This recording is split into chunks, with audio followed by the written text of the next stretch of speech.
Hello, everyone, and welcome to another episode of what we call Britballin. Britballin. Did you forget the name, mate? No.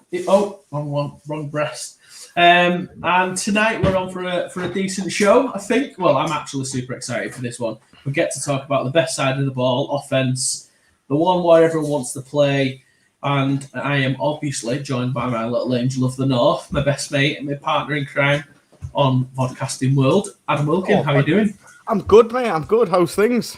I'm very good. You look nice. That's a nice jumper you've got there. It is, mate. It is. You know what I mean? Available on EP Sports. Little plug there. Yeah, available on EP Sports for all your Britballin American football needs. Yes, it is. So it's another one in the book. Another show to look forward to. I'm going to do a couple of plugs early on today, as opposed to the end when we've got like my mum watching, and that's it at the end. So obviously we are sponsored in the corner there by EP Sports. So again, thank you guys for all your support and sending us these lovely merch. Stop, Chris. So that's really good. But one of the big announcements we've got is obviously we are. You've probably seen this week. We are trying to do a good thing in terms of raising some money for a charity that's been released, haven't we? And what we're going to do, Adam. What we're going to do for that? Everything, mate. Everything. No, but the main thing that we're going to do, we are actually going to be doing a 24-hour long stream, mate. 24 hours, one stream. No all sleep. Live, no sleep, plugging away. Yeah.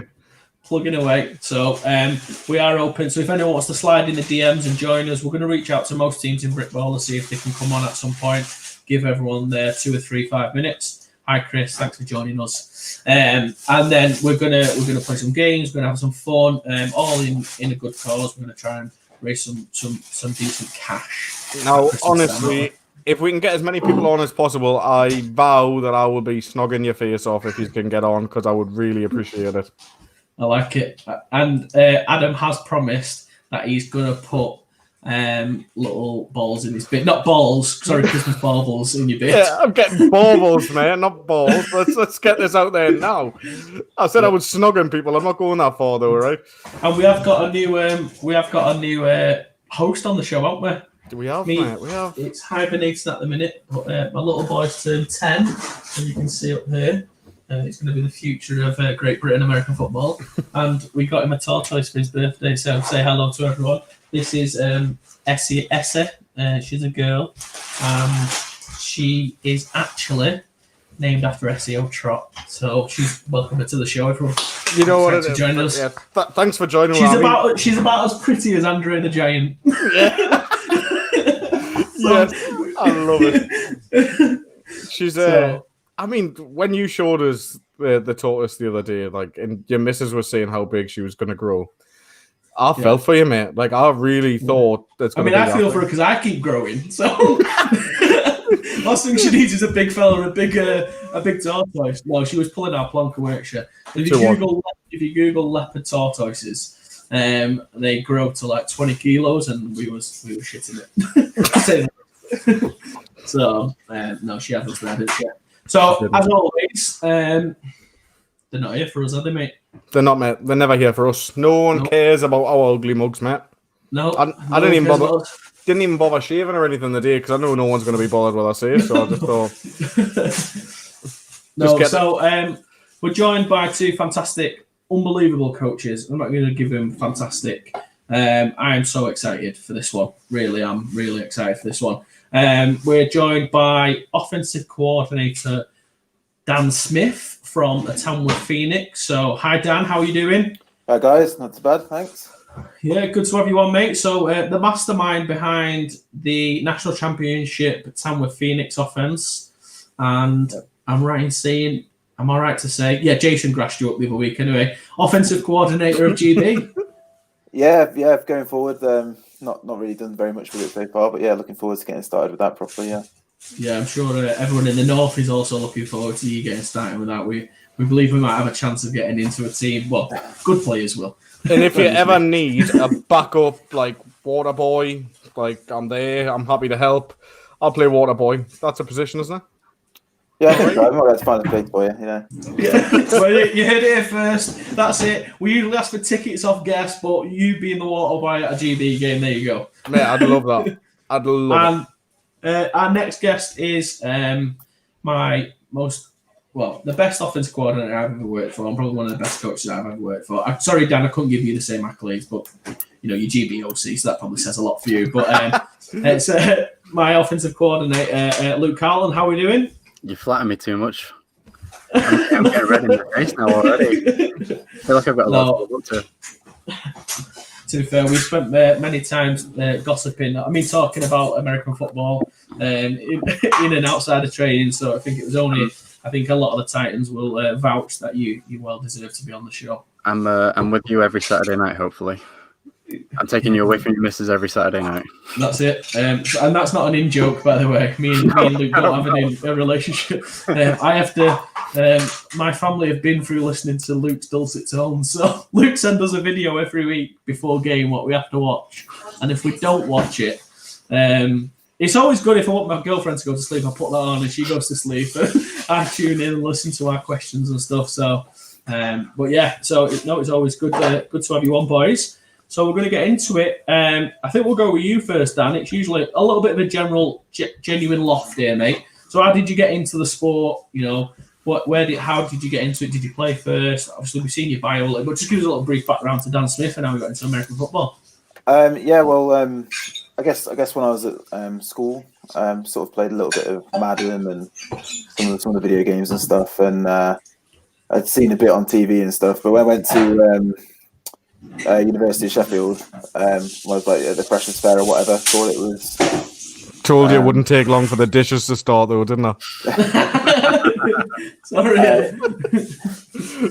Saw American football as an option. Thought I'd give it a go. Sort of tried out rugby as well at the same time. Sort of played rugby most of my life beforehand, and just I guess got on with the American football guys a bit more and stuff like that, and just carried on, I guess. And yeah. And now you're here. Now I'm here. Yeah. Highlight of your career, this, by the way, Matt. I know. Started from the bottom. Now he's here. You've made it. You've made it, Dan. This is it. And Luke, yourself, how did you get into the sport? Yeah, come. I've always been football as a kid. I'd always played football, and when I got to secondary school, I started playing rugby. But I realised I wasn't going to make it, and it started getting a little bit boring. People started taking it more seriously, and I just wanted to have like a little bit of fun. And, I can't remember exactly what it was, but I was off school sick with something, and my eldest brother got a copy of ESPN NFL 2K5, which to this day is still the best Madden game. It's not even a Madden game, sorry, it's an ESPN game.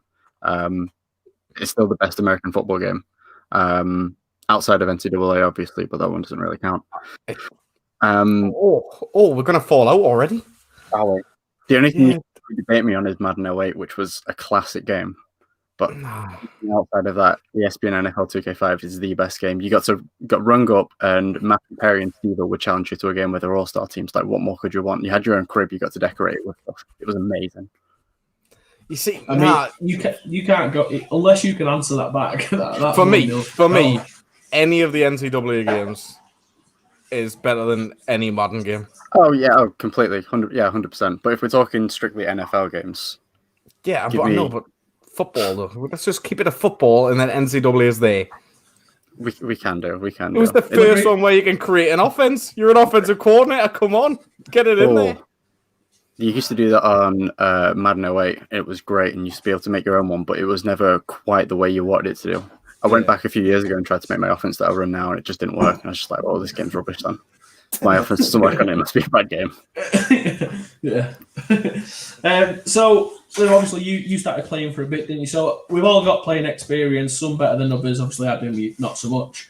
But everyone, it's only like 10 years or something. You know what I mean? Sod you. So everyone. So actually, I think we're all offense, aren't we, on here?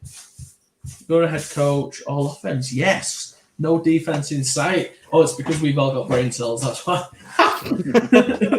It's a bit of a defense bashing class today. So obviously, you guys both got into the sport through playing. How long have you guys both been involved with for? Dan, how long have you been involved in the sport for then? So I started in 2005, so I guess 15 years. A little bit a little bit on and off in that time, but yeah, pretty much 15 years all the way through since I first started in British football. Yeah. And Luke? I started when I was 14 in, Lord knows how old I was. I was 14. I'm 27 now, so 13 years now. But I've stopped playing relatively quickly because my knee decided that it didn't want to cooperate with me. So I've been coaching for the last, how long's it been now? 4, 5, 6 years maybe. I don't know. I lose track of time, to be honest with you. Fair enough. And before we get into the actual breakdown of it, Dan, obviously you coach Tamworth and obviously it'll be GB, but right now for Tamworth, what kind of offense do you run at the minute? What are you looking for in offense and some of your players? What's the Dan Smith, let's say, coaching philosophy? It's a bit of a difficult one, really. I guess really try and run what I think will work. With what we've got against who we're going to play and all that sort of stuff. I mean, last year, 2019, we lost, I think it was 17 players from our offense from the year before, from 2018, that went to Britballin. And that was including like 8 starters, like half the O-line, starting quarterback, starting running back. So last year was a bit of a throw everything at the wall, see what sticks, see what we can get to work. And it just about worked out towards the end of the season. But I guess always generally sort of shotgun type stuff, up tempo, and then even when we run sort of 2-back stuff, I sort of consider it like a spread offense. Really, it's sort of spread offense sort of principles, but it's just got a guy in the backfield. So that's probably the outline stuff that we do. And what defense are you always looking for? What's your ideal defense? If you could say, I want to play against this defense week in, week out, what would it be? And you don't have to be a team, but like a scheme you want to play against. A northern one. I know. Yeah, you don't have to. We don't have to just say Leicester, but That's a difficult one, really. I think it really does depend on the individuals people have and stuff like that. I guess I think a lot of teams run like a sort of a 4-2-5 in the north. So a lot of our stuff is sort of geared towards the rules of being easy to translate against that stuff. So anything that's sort of what we normally see is good to see. But so anything really. So you also don't like eight people just stood and you don't know who's blitzing and lying. You're not a fan of that, because I hate it as well. So thanks for showing us all the time.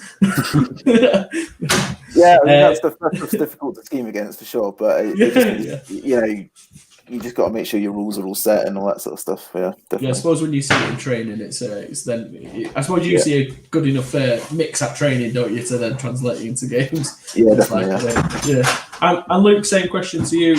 What's the Luke Carlin offense philosophy? What does that look like? So the way I define our offense is space and pace. We spread people out and we try and get people the ball in space where they can attack it with pace. So we play pretty much a standard spread formation, 2x2, 4 wide receivers, but our wide receiver splits are quite wide. So our 2 outside receivers are 5 yards from the sideline, and the 2 slot receivers are 75% out distance between the nearest tackle and the outside receiver. Because of what we do a lot, where a lot of the defenses we typically play are a base cover 3, where you've got your 2 outside corners, your 1 high safety, and you've got these 2 what we call apex defenders inside who want to be able to play both the run and the pass at the same time. By putting our receivers wider, it forces them to make a decision on, okay, you're either going to defend one or the other, but you can't really do it.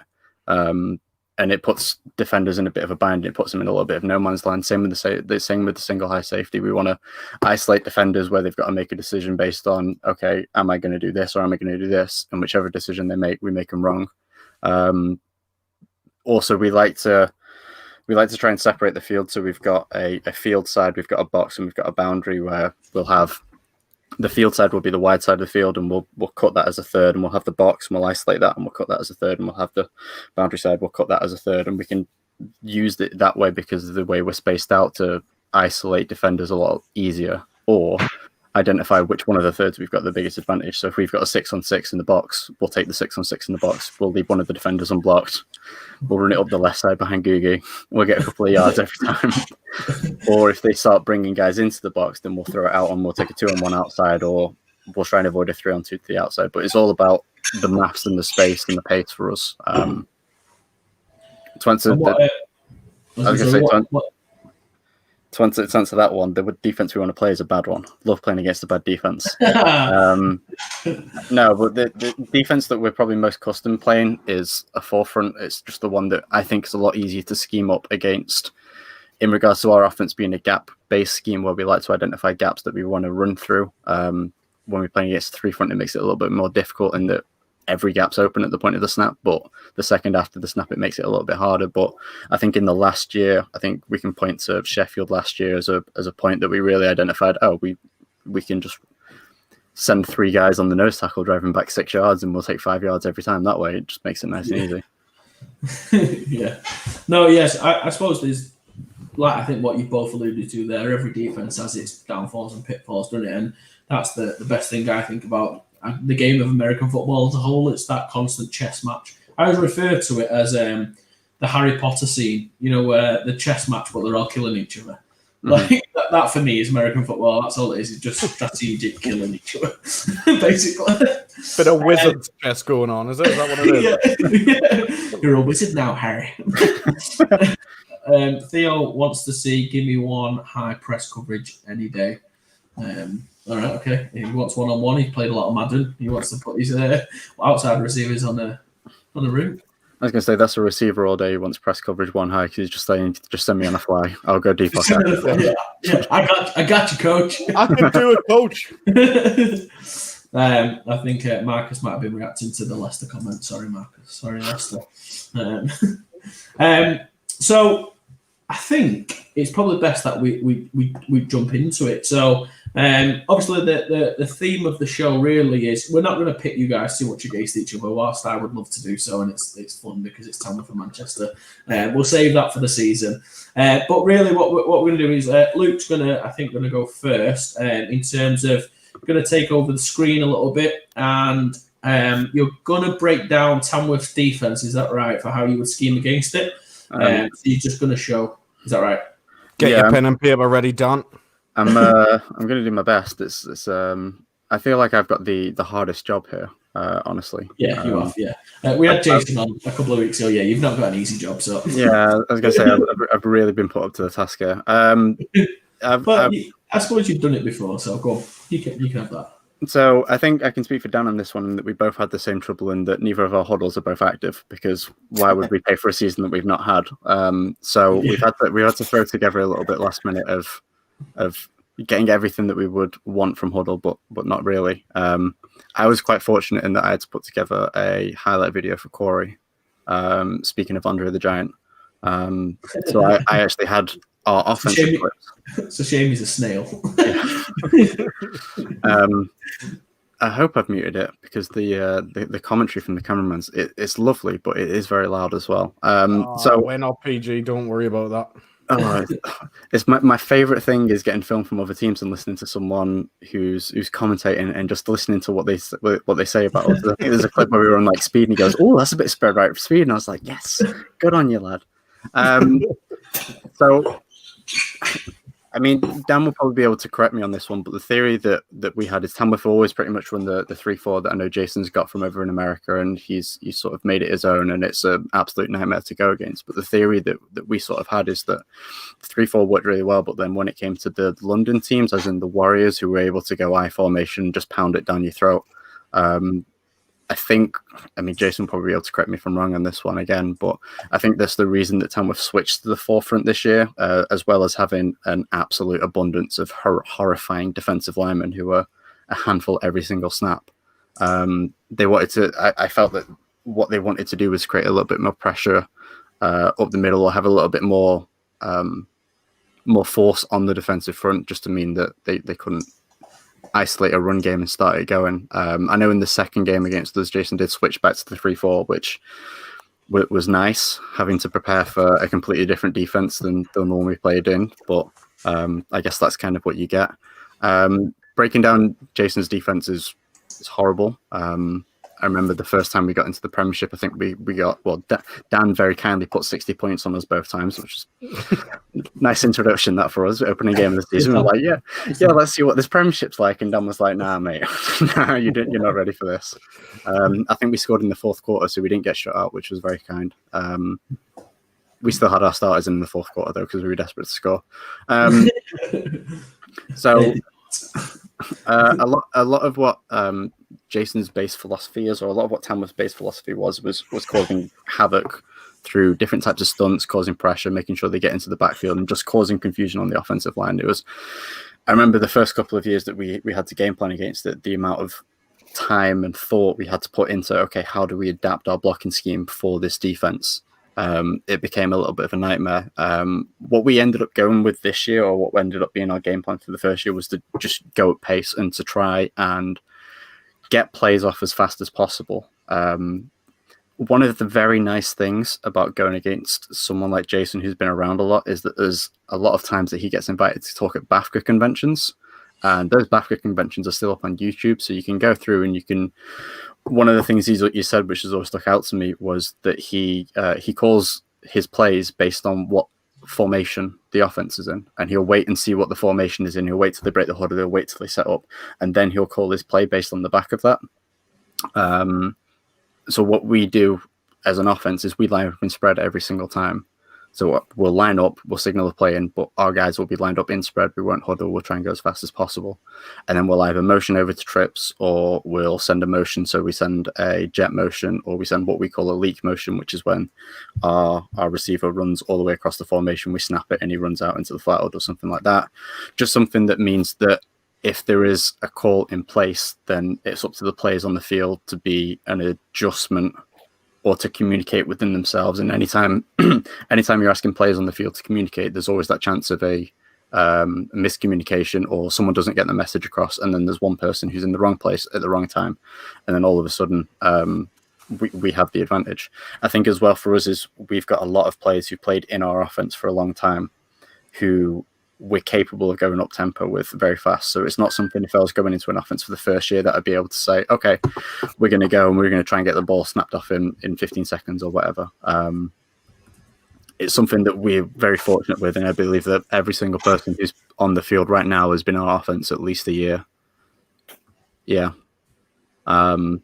And they've all played in the same thing, so they can all think fast. We can all tell them, okay, we've got inside zone on this player. He goes, okay, so I got this guy, and I'll go off on this guy, or we'll tell them that I've got jailbreak on this one. Okay, I need to find most dangerous man, and number one needs to come back along it. There's little wrinkles that Tamworth throw at you every single time, and that there's a lot of movement pre-snap. They're not a team that will sit there and show you what they're doing and then run it. There's a lot of teams that we've played in the past, whether it was in our Div 1 year, where they show one high, corners off, apex defender, and you know it's going to be cover 3 every single time. It's a bit of the downfall of university football when we were in there, and you try and get people to game plan, you try and get them to watch film. It's like 4 down linemen, 2 inside linebackers, they got 2 apex linebackers, corners off, it's one high, they play cover 3 every time. When they go down to the goal line, it's 0, and they just man up. Okay, great, that's your game plan done. Wonderful, let's go.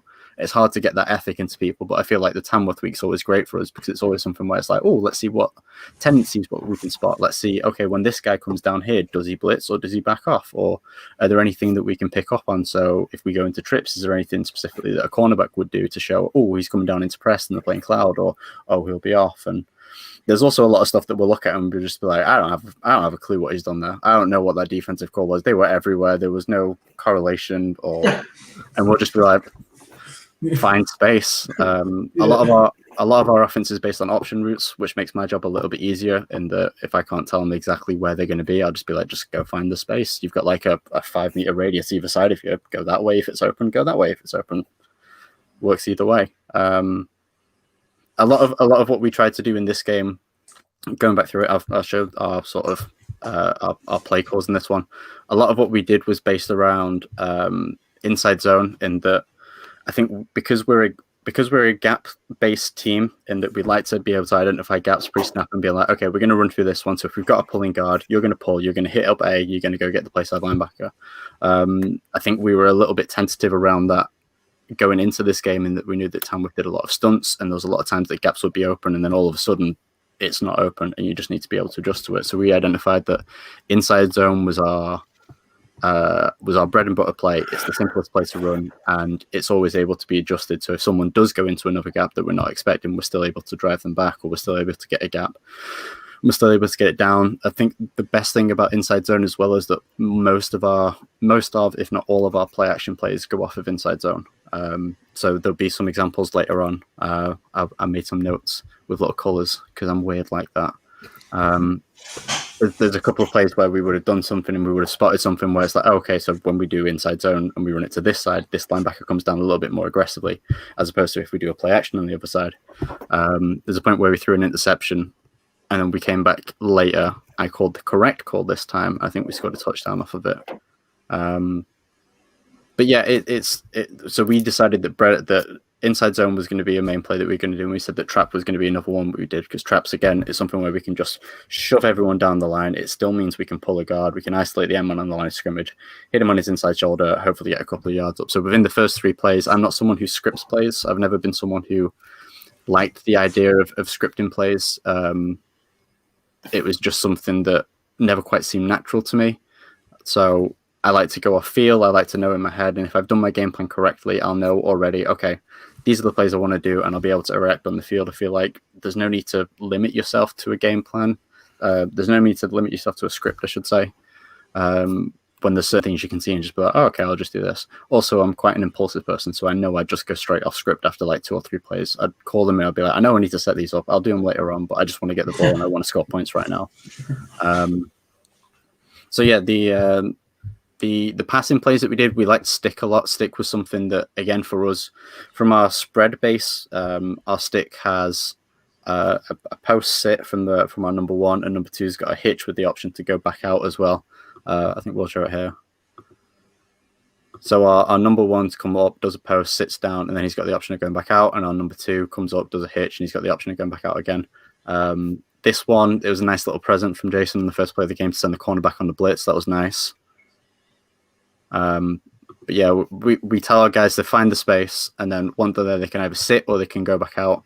Because we roll out a lot. I've always been a fan of rollout. I know it's traditionally not really that good, but I feel like in the British game, you can get away with it quite well. In that it gives our quarterback a clear view. It means we don't have to put him in the pocket. We only practice once, twice a week for 2 hours. So getting that time behind an offensive line is very difficult for him to be able to see. So most of the time we spend, it's our quarterback throwing on air with a wide open view. However, when we get into a game, we're going to ask him to sit in the pocket. It's very difficult to teach that pocket awareness.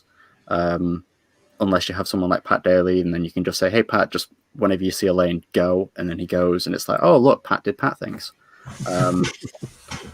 It's a lot easier for us to get out. And I feel like even though if you scout us quite well, you know, it cuts half of our field off. So we have to really work on building plays off of our rollout game, or we have to find ways that we can hide our rollout game to an extent. But it just means that, I mean, in this instance here, Sam's our quarterback. He's got a clear view of who he's throwing to. He can see both our receivers. He can see all the space as opposed to sitting in the pocket. I mean, does it take off the left side of the field? Yes, it does. But it also takes 2 of their defenders away, which means that we've now got 8 people over 9. That's maths. 9 versus 9 over 2/3 of the field. It just means there's more space. So we came out and we hit stick straight away. Newsy did a good catch. And then we got inside zone straight away. I think after a couple of plays, we come through and oh no, there's a bubble there. So this is actually a good example of what we talk about with our, oh no, that's number 1. This is a good example of what we talk about with our RPO reads. So hang on, it's probably easier if I actually go through our offense first. So that's our offense, essentially. That's what we can call from our offense. Any one of these plays here, we can pair with any one of these tags. So I've never liked the idea of, or I've never been comfortable with the idea of having certain plays have to have pass tags tagged onto it. So if you run inside zone, it has to be with a bubble. If the bubble's not on, you're never going to throw it. So you might as well call something that either drags an extra defender away, or you can hit with, or you can stress them differently. And I think it also helps. I've never self-scouted to the extent that other people would, but I also feel like it's a little bit harder for people to scout us in a way of okay, so they ran inside zone, but then they ran it once where everyone ran a hitch. They ran it once where number 2 did a quick slant. They ran it once where number 2 did a bubble. They ran it once where number 1 did like a little now screen, and they ran it once where number 3 did a flat. Are they 5 different plays? No, it's like we have run concepts and we have pass concepts, and we just mesh them together in this nice little horrible a la carte kind of offense where anything can go with anything. And it means that if I'm on the sideline and I'm seeing something, I'm not restricted into, I'd like to be able to call inside zone, but I know that the bubble isn't there. Okay, well, I'll call inside zone and I'll tag spacing onto it. But the way we teach our offense how to run it is that we say, okay, we're going to isolate the box, we're going to isolate the field, we're going to isolate the boundary, and we're going to play our game of maths over here. So when it gets to the point of the snap, Sam's able to see that this linebacker is coming down a little bit. We've got Adam Bamba, who's incredibly fast and incredibly dangerous with the ball in hand here. We're able to say, okay, so realistically, he's not going to be able to come over here, realistically, in an ideal world. When you're playing against people who aren't Tamworth's defense, realistically, we're going to be able to get 4 yards if we throw the ball over here. So we have mirrored concepts on both sides. So both of our number 2s are going to run a bubble. The way we run it is we take a step up field and we just turn back. Step up field just to give someone the indication we're doing something. And then we're going to try and work a 1-on-2 over here. It doesn't work. We don't really get too many yards on it, but I believe it sets us up. This is one of the examples of what we do when, so we went faster, and you can see the defenders looking over to the sideline. We've already got the play and we're already set. They have to communicate, and then as soon as they're ready, they got the play. We send the motion over, and then we hit them this way. And that was a lot of our game plan was around, let's try and do everything at speed, because again, we knew that Jason would try and call plays based on that. You try and understand our tendencies. So if we mixed up our tendencies, and if we called different plays than what we usually would in different situations, try not to revert back to what we do. Because we know that if we do it against anyone else, we might be able to get away with it. If we do it against Tamworth, the defenders are smart enough, the defenders are athletic enough that we're not going to be able to have that space. On the play there that you showed before with the bubble, it was, I feel for you. That could have went for yards, but Tamworth's defense just flew across the field. It's one of the things that they do so well, and Jason says, watch that. So that at that point there, you've got the receivers, which should make a better block on that. However, if you watch the guy fly to the ball on this, it's unreal. Like what? So it goes from 1-on-1 or 2-on-1 to 1, 2, 3, 4, 5, 7 guys over there. It's fantastic, that, by the way. I know, I don't know if Dan will be able to speak on this, but I feel like Jason would. I feel like it's a point of pride on Tamworth's defense how close you are to the ball when the whistle's blown. It's almost like it's not a competition as such, but it's how close are you to the ball shows how committed you are to making that play.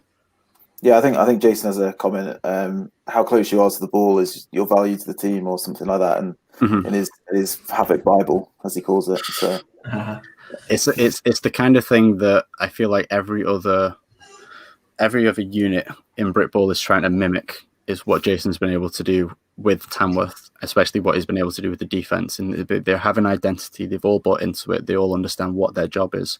And they all understand that they're a part of making it what it is. And I think it's a daunting task in that there's certain things that you talk about when, like, you go back through like history and you can talk about certain offenses, like Bears defense in 85. It goes, oh, Bears defense in 85. If you mention Tamworth's defense, it's one of the same things that has that same punch. You mention Tamworth's offense, it's one of the same things that has the same punch of, as soon as you say it, it doesn't matter what it is, you automatically have that little feeling inside of you. It's like, oh, it's going to be tough today to get anything going. I think so. We run this play. Hopefully, I've got it so it runs onto the next play. But it's actually quite a good example of how fast we were going. So Ryan Newton gets us a first down here, and then as soon as the play's over, we've already got the play called in. We're already ready to go because we sent Adam Bamba on a leak motion, which sends him over to the other side. It meant we were already ready for trips. We were ready to go, and within what are we on now? How many seconds is this in? 14 seconds after the play, we've already got another playoff. It doesn't work. We try and take a shot with the with stick, but that was our objective, is that when we've got it, try and build on that momentum, because it's we knew that when we play against a team like Tamworth, it's never going to be easy to get big chunk. We're not going to go 30, then 20, then we're going to get 15, then we're going to get another 20, and we're going to score a touchdown. It's going to be a long drive for us to score, and it's going to have to be consistent. So if we can build on that momentum, if we can get our sideline going with juice, which I know, Googie, you talked about when we had Jason on the show, when you talk about juice, which is our noise and energy from the sideline, making a 1 yard gain seem like it's a 10 yard gain, doing anything just to pump up guys, make them feel appreciated, make them feel wanted, make them feel like they're doing a good job. I was going back through our game plan video, and I think I spent 10 minutes talking about juice. I get a little bit carried away with it. Yeah. Sometimes it's we have this idea that if our sideline can influence the game, if our sideline can make noise, it can create energy. Not only does it indirectly get under the skin of other people, but it also makes our guys feel like, you know what, yeah, we are bossing this. Yeah, we are doing well. We are doing everything we need to be winning this game. And it also builds that unity of a team, and that you know that when your defense is on the field, you're going to get loud, and when you're on the field, you're going to get loud. If I go back to where when people always talk about teams getting loud, we went down to youth finals a few years ago, and Tamworth were there. Tamworth youth team were there, and they had all the parents and things there. And I'm not joking, right? This, for everyone watching that, it's all serious and things now. This really pissed me off, right? I'm not joking. Like, I was on a different pitch, and I could hear vuvuzelas on a different pitch, and I could not get my play call in. And honestly, it was crazy. Like, so is that the same at like adult games as well for you guys, or you just got like the vuvuzela out and stuff down? Like, I remember playing against Tamworth 2 years ago, and I'm pretty sure Dan, you'll be able to confirm this. They had an air raid siren. Yeah. Joking. Mm-hmm. Yeah, so we're quite lucky actually. We do have quite a good home support. Family. Especially for like home game, for like the bigger games. Like, we'd get quite a few people turn out and, you know, make a lot of noise for us, which is, you know, another element that helps you out when you're playing those home games, which is good. Mm-hmm. We've got a lot of farmland up here, so I'm just going to invite a load of like farmers down with shotguns and things at our next games just to see what happens. Really, just get tractors doing laps of the pitch, but only when they're on offense. Can you imagine though? Someone turn up at a stadium and there's just like 40 farmers just standing there like that with a shotgun. You all right, lads? Like, honestly, I'm going to do it, me. None of this vuvuzela air raid stuff. So what was I going to go for next? One of the things we identified with Tamworth's defense, in that it's one of our base plays is what we call switch. The reason we call it switch is because I'm not allowed to say fuck it, let's call verts. So I had to create another word for verts. So I didn't just go fuck it, call verts. But switch is basically air raid verts, where all of our receivers get to 8 yards and they make a decision on what they're doing based on what the defender's doing. So outside receiver here, he makes the decision at 8 yards. If he's level with the cornerback, he's going to keep going. If it's 8 yards, he's just going to stop and he's going to wait and he's going to let this defender take him off. And he's going to create the space underneath. Our inside receivers have a more complex game where they'll run up to 8 yards. If the defender is over the top of them or outside of them, they're going to run a post. So they're going to step hard inside and run a post. If the defender's underneath them or inside of them, they're going to continue up as a seam. It's the kind of trust that we've got very, very, very talented players on our offense. And they're very smart players who've been able to understand where space is. And it's why we're able to afford them the opportunity of having option routes. It's not something that I'd feel comfortable doing if it was anyone other than the guys that we've got in the game or the guys who we drill it with in practice who understand it. So our switch here, they go into a basic one high shell, which tells that it's either going to be cover 1 or it's going to be cover 3. But the way the defenders are, it doesn't show that they're going to be heads up on our defenders. It doesn't show they're in a position to cover anything going out to the flat. So it's probably not going to be cover 1, which means for us it's probably going to be cover 3, which means that as our defenders come up, you can see the difference in the reads that they make, in that Nunes goes up and he goes over the top of his defender, so the space is inside, so he comes in harder, whereas Adam on the outside knows that the space is over the top and he runs a little bit deeper. Both George and Mark understand that because the defender's over the top of them facing inside, they're not going to be able to beat them deep. They're not going to be able to beat them deep, so it stops. And it means that we spread the defense out vertically and horizontally. We're able to get the ball just over the middle to Nunes for a nice little catch, which again leaves on momentum. You see the sideline as well. They get into it. There's Irish with his little helmet. Good on you, Irish. There's Booker with his bucket hat. We love bucket hats in Manchester. Not sure why. I think it's theirs, but I feel like we have a reputation to uphold. And then I think it was the next play after that. I haven't even titled it because I don't know what the play is. I said I don't know, but it was some kind of jailbreak because we went so fast that the cameraman wasn't able to record us. For me, that's a point of pride if we go fast enough that the cameraman isn't able to keep up with us. a lot of what we did against Tamworth was adjustments as well, because we knew that if we came into the game and we had a plan and it didn't work, chances are that there's going to be 5 or 6 different things that Jason's got up his sleeve that he's going to throw at us that we're not going to be ready for. So it's all about giving our guys the option to make decisions and put them in positions to make decisions and trust their instincts. So I remember Googie coming off over to the sideline, and you started telling me about how they weren't running as many stunts as we were anticipating. We just went, okay, that means that we can start running a little bit more tricky plays. Whereas as it stood, we were pretty much exclusively calling trap and inside zone for Lord knows how much is it. What have we got? Inside zone, trap, bit of speed, inside zone, tackle trap, which is our sprint draw, which went horribly wrong. Trap, inside zone, inside zone, inside zone, trap. I think I went through and I had a look at the run pass. We were 55% pass in the first half, and then because we were up in the second half, we went down to 28% pass. Like, we went incredibly conservative in the second half to try and conserve it and try and milk the clock. But I think it showed us that, I mean, we built up the lead in the first half, that it meant that we could go a little bit conservative, but our passing game was quite good that game. Going back over to the point that Adam made a little bit before, if I can find the play, this one here, in that we had the same play called, but we utilized a thing called a freeze play, which is we'll stop, we'll tell. One of my favorite things in Britball, by the way, when we call a freeze play, and either the quarterback checks the player, he checks out of it, or we do it, is when Tamworth do the hog clap thing. Genuinely one of my favorite things, and it's one of the things I look forward to most when we play against them. It always makes me laugh, like in a nice, funny way. It makes me laugh. But this is something that we actually started noticing, in that when there was certain things called, or Jason would call a play that would I don't want to say show his hand, but when there were certain things that we'd be able to go, oh, okay, they're doing this, let's switch it and let's do something else instead. That we'd switch out of it. And there's actually, so you see this linebacker comes down a little bit, the safety moves all the way over. We switch our running back over to the right-hand side, which is usually a tendency for, okay, we either want to go to the right or we want to roll out to the right, but that wasn't the case this time. Again, we read the field, we read the boundary, we read the box.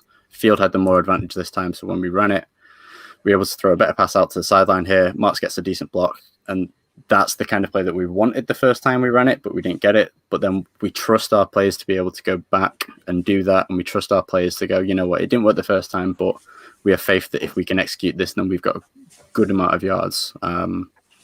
I'd like to think that that's something that the players understand, that even when something we call on the field doesn't work, we're still willing to go back to it because we have faith that it would work. And it's not because I've forgotten all the other plays in my playbook to call and I'm just stuck on one thing. That happens. Mm-hmm.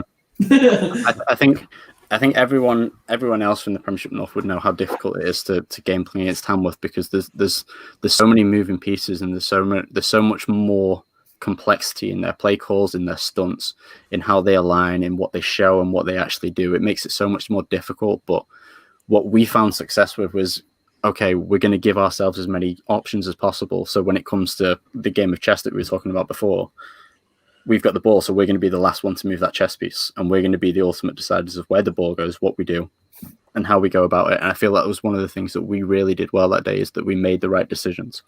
And we understood that, okay, well, we're in control of this game.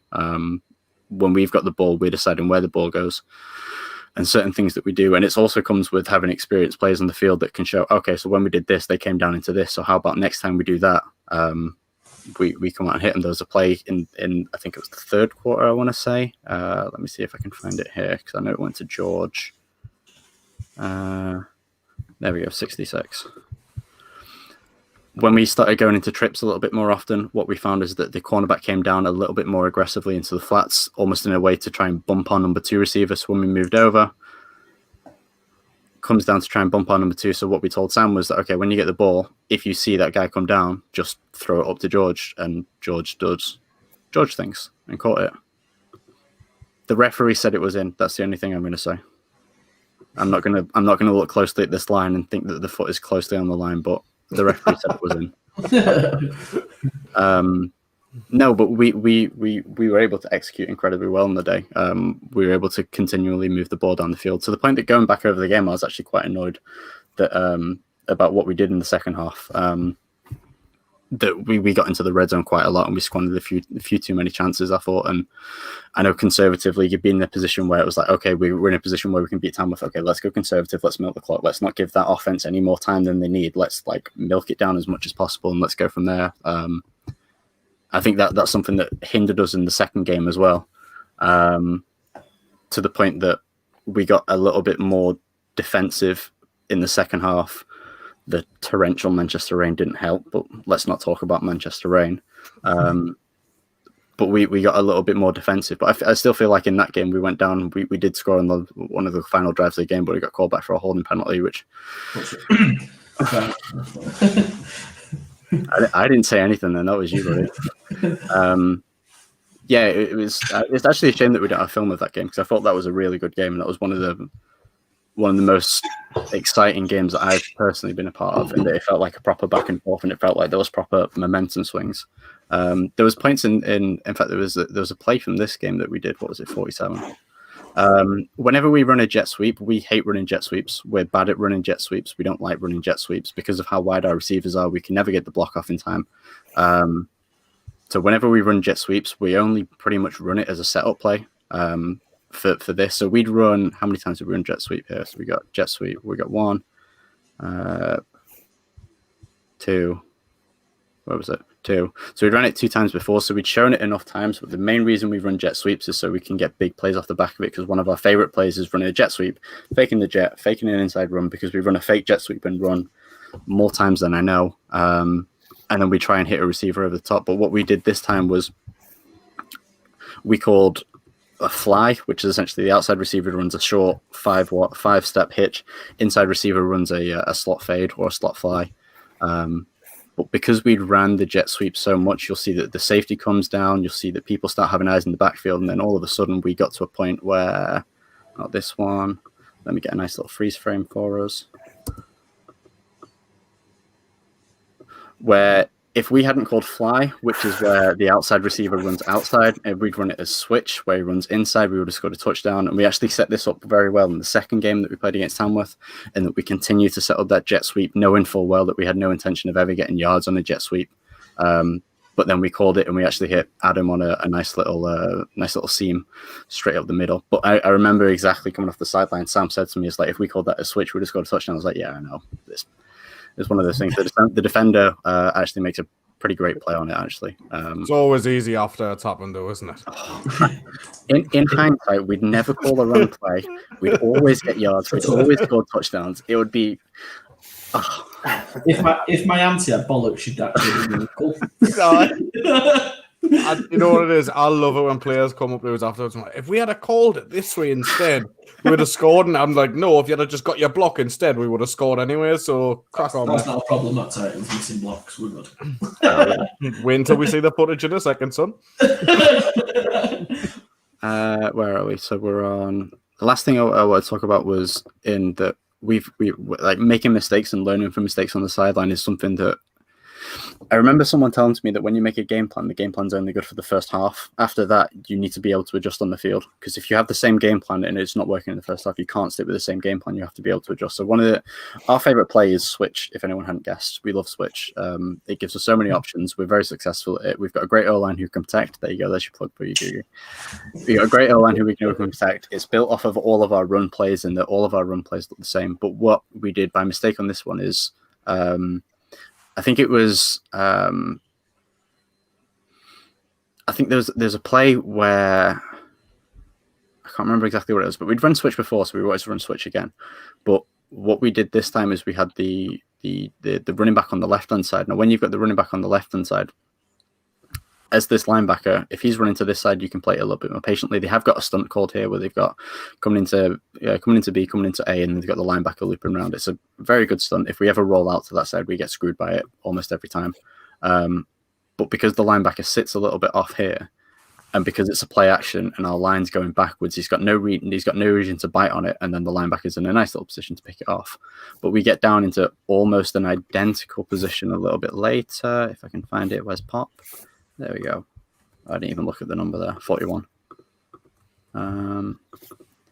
We get down into an almost identical situation, but we call a freeze play. We check over to the sideline.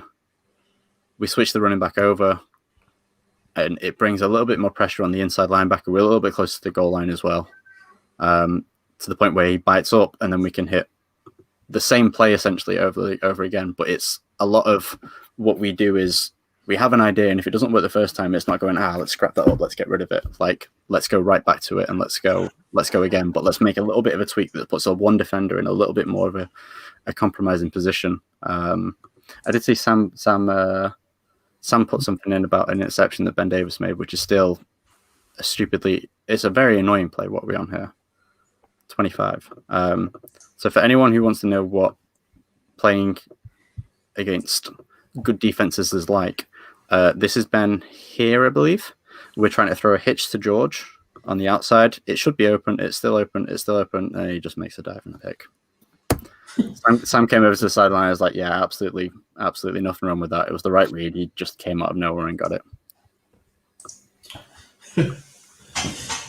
Well, no, thanks for that, Luke. I mean, I think it really shows that there's a good couple of comments in there in terms of people saying this is exactly what we need from Britball. I mean, that's the point of the show, guys. Not to be patronising on that. I mean, that's what we're trying to do. We want to do more of this stuff in terms of showing you guys. I mean, I think one of the things for me, just on Luke there before I'm sure Dan's will be equally as good. It's the whole point of it really is to show like how much work these guys put in, and sometimes I get questions, what's the difference between like the Titans where you played before, and for me, one of the people I always point to is Luke on that, and I'm sure the Tamworth lads I've spoke to will say the same about Dan and Jason. The attention to detail these guys go into, it's not a coincidence why we've came from Div 2, as Luke joined the team, pretty much. Do you know what I mean? It was one of those, it helps when you see how much detail, and I think I remember it was against Yorkshire 2 years ago in Div 1, when we got beat off in the first game, and then Luke just said, "Oh, guys, we've got a completely new playbook for this game," and it's a completely new playbook because we didn't want to lose again to them. So I suppose that's hopefully what we can do. So anyone watching, if you've got anyone else who you think could give this level of content, maybe from the south, for example, let us know, and we're happy to bring them on the show, and we might do the opposite where we do that. For me, the main reason that we do this, isn't it, is we want to try to raise the standards of Britball as a whole. Mm-hmm. So having you two guys come on and talk football is absolutely amazing. Now, Dan, what we're going to do, we're going to jump into yours in a minute, but we're going to have a quick 3-minute break, let everyone have a quick drink, little refresh, and then we will be back in 3 minutes' time. So I'm going to drop you two guys out the stream. We're going to go to our little 3-minute countdown video. Guys, if you are still watching, please give us a share. Please give us a like. Tag your friends in the post just so people can see this. Like the page. We want as many people seeing this as possible. And we really do want to make Britball great again. So please follow the post. All right. I'm going to drop into a video. We'll be back in 3 minutes, guys. Thank you. Cheers.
And we're back. Hello everyone, and welcome back. I'm glad we all had a nice break so Adam could have a fag. That was not the reason. I don't know if you're on mute or am I on mute. I don't think any of us on mute. Maybe your headphones is down. Do you think we're on mute? This is bad if it is. Thing, so you look after it for a bit because I'm sure. I'll look after it for a bit and I'll invite your guests back in, shall I? Dan, Luke, welcome back. I think Mike is on mute. Can you hear us at least? I can hear everyone. Yeah. Yeah, I got it. Yeah, it's just Mike, you see, with his horrible connection. Should I pull Mike out of the stream, do a thing? Can he hear we yet? I don't think so. Drop an F in the chat for Mike, by the way, anyone? I'll give you an F here. Yeah, love it. Yeah, bye, Mike. Right, so we'll pull him out anyways. Get him sorted in a minute. Honestly, Luke, I really appreciate you doing all that there for us before. It was fantastic. And now we're going to get on to Dan's version of it. Is he back? I'm back. Can you hear me now? We got F's in the chat and everything. I don't know what happened. I think I went out of the room. I'm sorry, guys. I don't know what an F is. Fail, mate. Oh, right. Okay, yeah. Look, it's like the whole ant and deck thing. You need to be on that side. Get over there. Right, there we go. Better look on the left. You belong on the left, Googie. Trust me.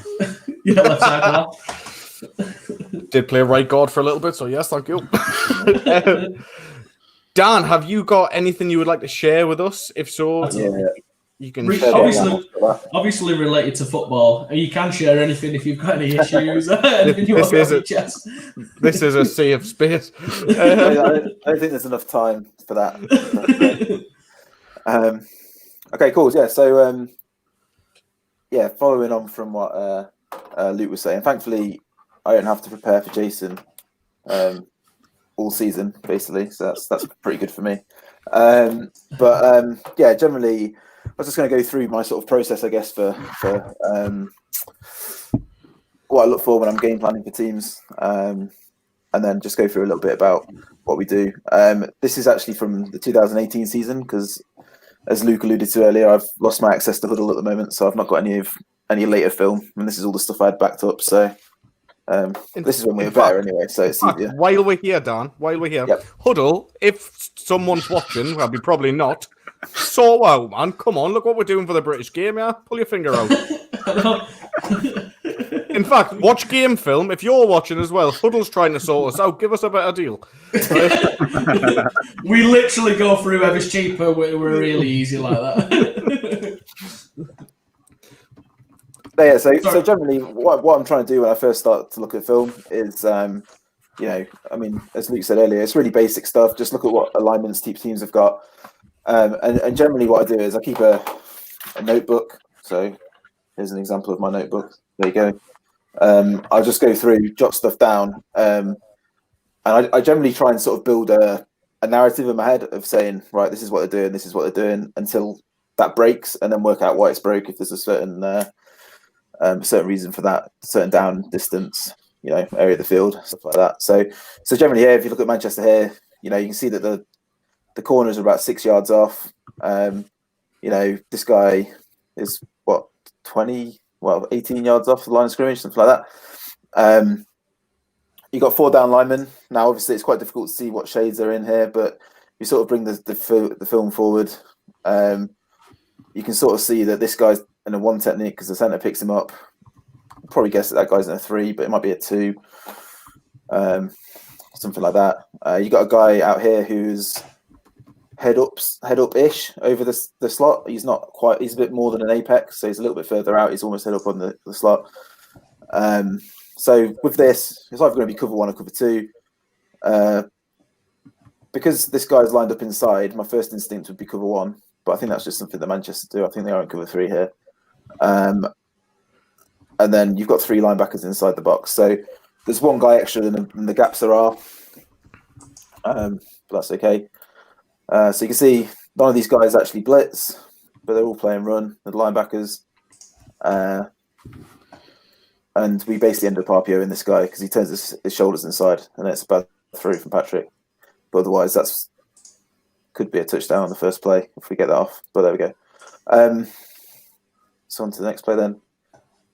Basically going to get the same sort of alignment. So it's probably going to be cover 3 again. This time the corner's a little bit further outside.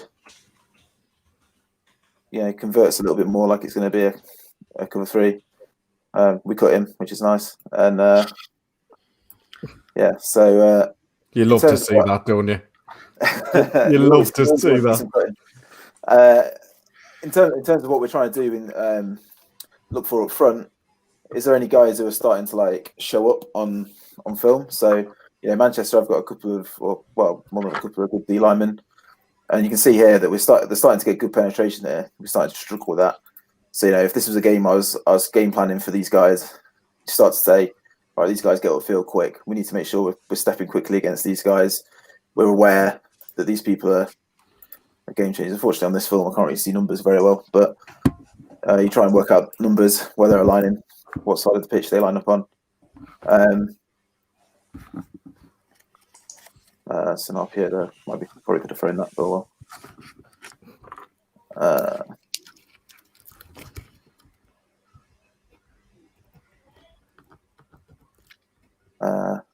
Yeah, it is 2018, Marcus. You're even on the field here. There you go. That's the receiver.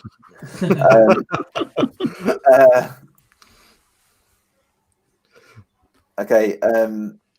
So obviously now we've flipped sides. So we were previously playing field left with our alignment to the left. We did a 2-back formation, but now we're going the other way.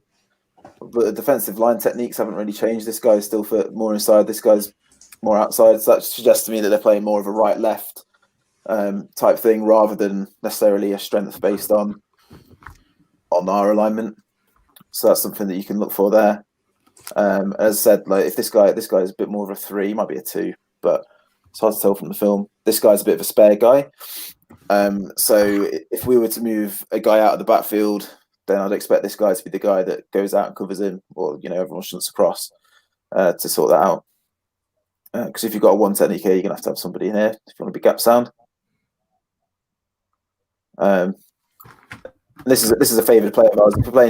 When we played a lot of our 2-back stuff, if we got a 1 high safety like this who stayed on the middle of the field, so he's saying like level with the goalpost, no matter even though the back we're on the left hash, he's staying more in the middle of the field. We really like these backside posts that come in here. And if Patrick threw the ball a bit better, this is a touchdown. But I don't think Pat watches this, so you can slate him as much as you want, mate. It's fine. So we probably spent the day after this game. We probably spent about 10 minutes of me showing him the throw over and over again and how we got it wrong. But there you go. So yeah, I mean, we probably should still catch it, to be fair. But there we go. Yeah, looking at that, that's a decent throw, mate. Yeah, but the corner should never have a chance to recover on that. Look how much separation the receiver gets. You forget me, I'm Div too. Yeah. do we want to spend 10 minutes on how I feel about that? Anyway, Take that. That's a bombing Div too. It's a beaut, that, mate. He's like, whoa, look at that. He's got an actual spiral. Whoa. Okay, so I think this is 3rd down now. So it's 3rd and about 15, something like that. So that's something else you're going to look for when you're game planning for somebody. Just have a look at how they react in 3rd down situations. In this occasion, the defense hasn't changed very much, but when I was looking at this earlier again, there we go. It's starting to show a little bit there. No, so later on in the game, Manchester start to show a bit more of a 4 high look in the 3rd down situations. But one of our favourite things to do is this sort of backside screen. If we feel that we're getting, there's nobody outside here on the to leverage the play, the receiver's going to run off, and we're going to get our fullback. We've sort of sneakily swapped them over. The fullback's going to lead out and block this guy, and we're going to have a lot of space for our quicker back, Elliot, who's pretty good when you get him in a bit of space. A little bit. that's an understatement. I'll tell you what, that initial block off that receiver was beautiful. I mean, he got thrown off, but it was really nice. Well, from here, from Hussey. Yeah, from this guy. Yeah, it's a great blocker. Yeah. That's the important thing. Everyone's got to work for the team. But yeah, it's a great stalk block. He gets up and gets into his face, and basically, oh no, sorry, this one there, yeah, that's a great block. Yeah. But you know, we get our good guys in space as Luke was saying earlier. They can go make plays for us. Quick question: How often do you work with your receivers actually blocking? Because for me, I get them doing it all the time, and they hate us. But I get them doing it constantly. We probably don't do it as much as we'd like, just because of time constraints. It's difficult. I think you know, we really have, depending if we have a game or not, 2 to 4 hours a week of training. So I'd say it's probably average something like 5 to 10 minutes a week, if that. But it's more about teaching angles and attitude than going over the technique more and more. You know, for us in terms of our receiver time, the more time we've had receivers and quarterbacks, we want them to rep timing, and make sure that they get into their spots when they need to be, and we can execute those passing plays as well as we can, sort of thing. But yeah, I mean, blocking is very important. It's just finding the time for it. Really, is the difficulty really for us. So now we're down in the red zone again. So this is another thing you want to tick off and see. Okay, we're in the red zone. What are they doing? Well, you know, as we were talking about before, they're basically in exactly the same look as they were before. Obviously, the safety's a little bit closer to the line of scrimmage because if he was deep as he was before, he'd be at the back of the end zone. So, you know, you see a corner line. I don't know if you can see my mouse, by the way, when I'm doing that. Yeah, we can. You see a corner over here lined up like that. He's almost certainly in zone. He's not going to be playing man if he's lined up like that. So that's a good clue for you. If you're going to run a slant or something like that at him, he's not got a very good chance of covering it. But then, you know, this guy might be dropping in to rob that slant or something like that. So, what do we run here? Oh, yeah, we run corner. We don't run that very often at the goal line. No, we do. We run it all the time at the goal line.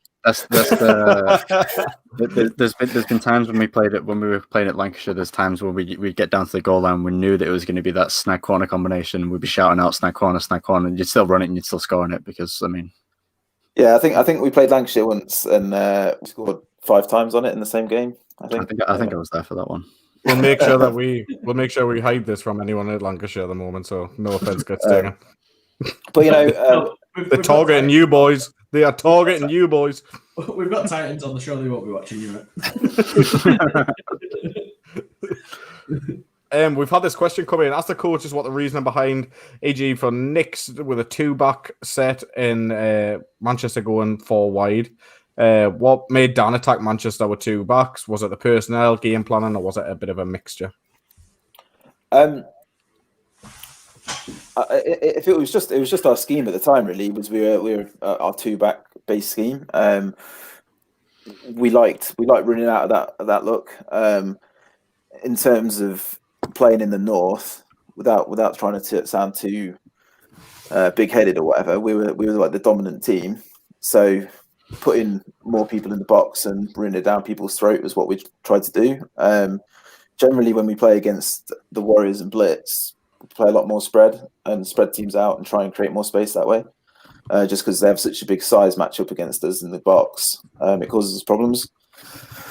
But yeah, it's just what's best for the time, really. The way our running game worked at that time, it worked a lot better with 2 backs than it did with 1 back, and it was all built around having 2 backs in the backfield, which is why we ran 2 backs around that time. You've also had a stable of running backs who, I mean, I wouldn't want to tell them to be off the field. I couldn't convince them that it was better for them to be off the field than on it. Yeah, definitely. At this time, particularly this season, 2018, we had a lot of guys that needed to be getting game time. We had a very good squad this year. It was a very deep squad. So it's just the scheme we were in at the time. I think we're probably more of a spread team now than we were before. But it's just the personnel we have. Make use of what you got, really. I know. Was this the year that you guys played Warriors in the final at Leeds? Yeah. What was your reasoning? Because I know you'd played Was this the year as well when you played in Europe as well? It is, yeah. So when you played in the Premiership, obviously the 2-back stuff was bread and butter and it worked. But I think I remember when you played in Europe, you switched things up a bit, and I think when you played against the Warriors, you switched things up as well. Like, what was there any reasoning behind that, or was it just you thought that you had to attack them in different ways? Yeah, that's pretty much it. Just have to attack different teams in different ways. So when we played you guys first game of the season, as you said before, and we beat you quite comfortably. And that was actually quite a bad thing for us because our next game was Copenhagen, and then they beat us like 50-7 or whatever. And we went into that game and basically just were like, right, we're going to play our stuff. You know, we're not scared of playing in Europe. Blah blah blah. We're going to go out and put our mark on teams, and that's not really what had made us successful before. When we beat the Warriors in the semi-final the year before, we'd put in a very particular game plan to try and take away their strengths and attack what we thought their weaknesses were, and it worked well for us. Against Copenhagen, it was like, well, we're going to just do our stuff and it'll work, and it didn't work because they had a lot of big Danish people on the D line that we couldn't block, and that made it hard to try and run it down their throats.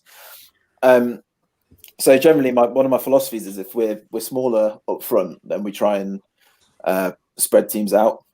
Just because if you spread the other team out, they've either got to take people out of the box or give you a numbers advantage. And I think it's quite an easy way of gaining an advantage against a team like that. We did the same against Karlstad, and I think we probably should have beat Karlstad at home when we played them, but we just made too many mistakes in the first half and made it too hard to come back. But the Karlstad game was really, they had two amazing Americans was the difference on their defense, and they just, like, some of the plays they made was insane. So I think it's just trying to find the matchup.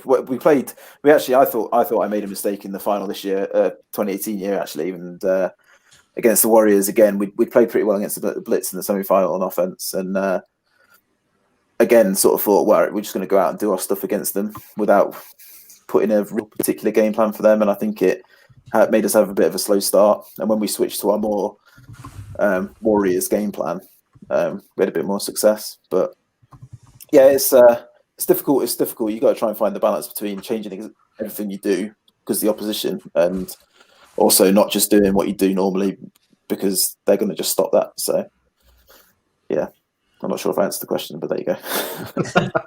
This must have been the reason Pemberton weren't there. That was it. They nailed them. Our starting left guard, I think he was, in the All-Star team. Yeah, well, he wasn't there because he didn't come to camp.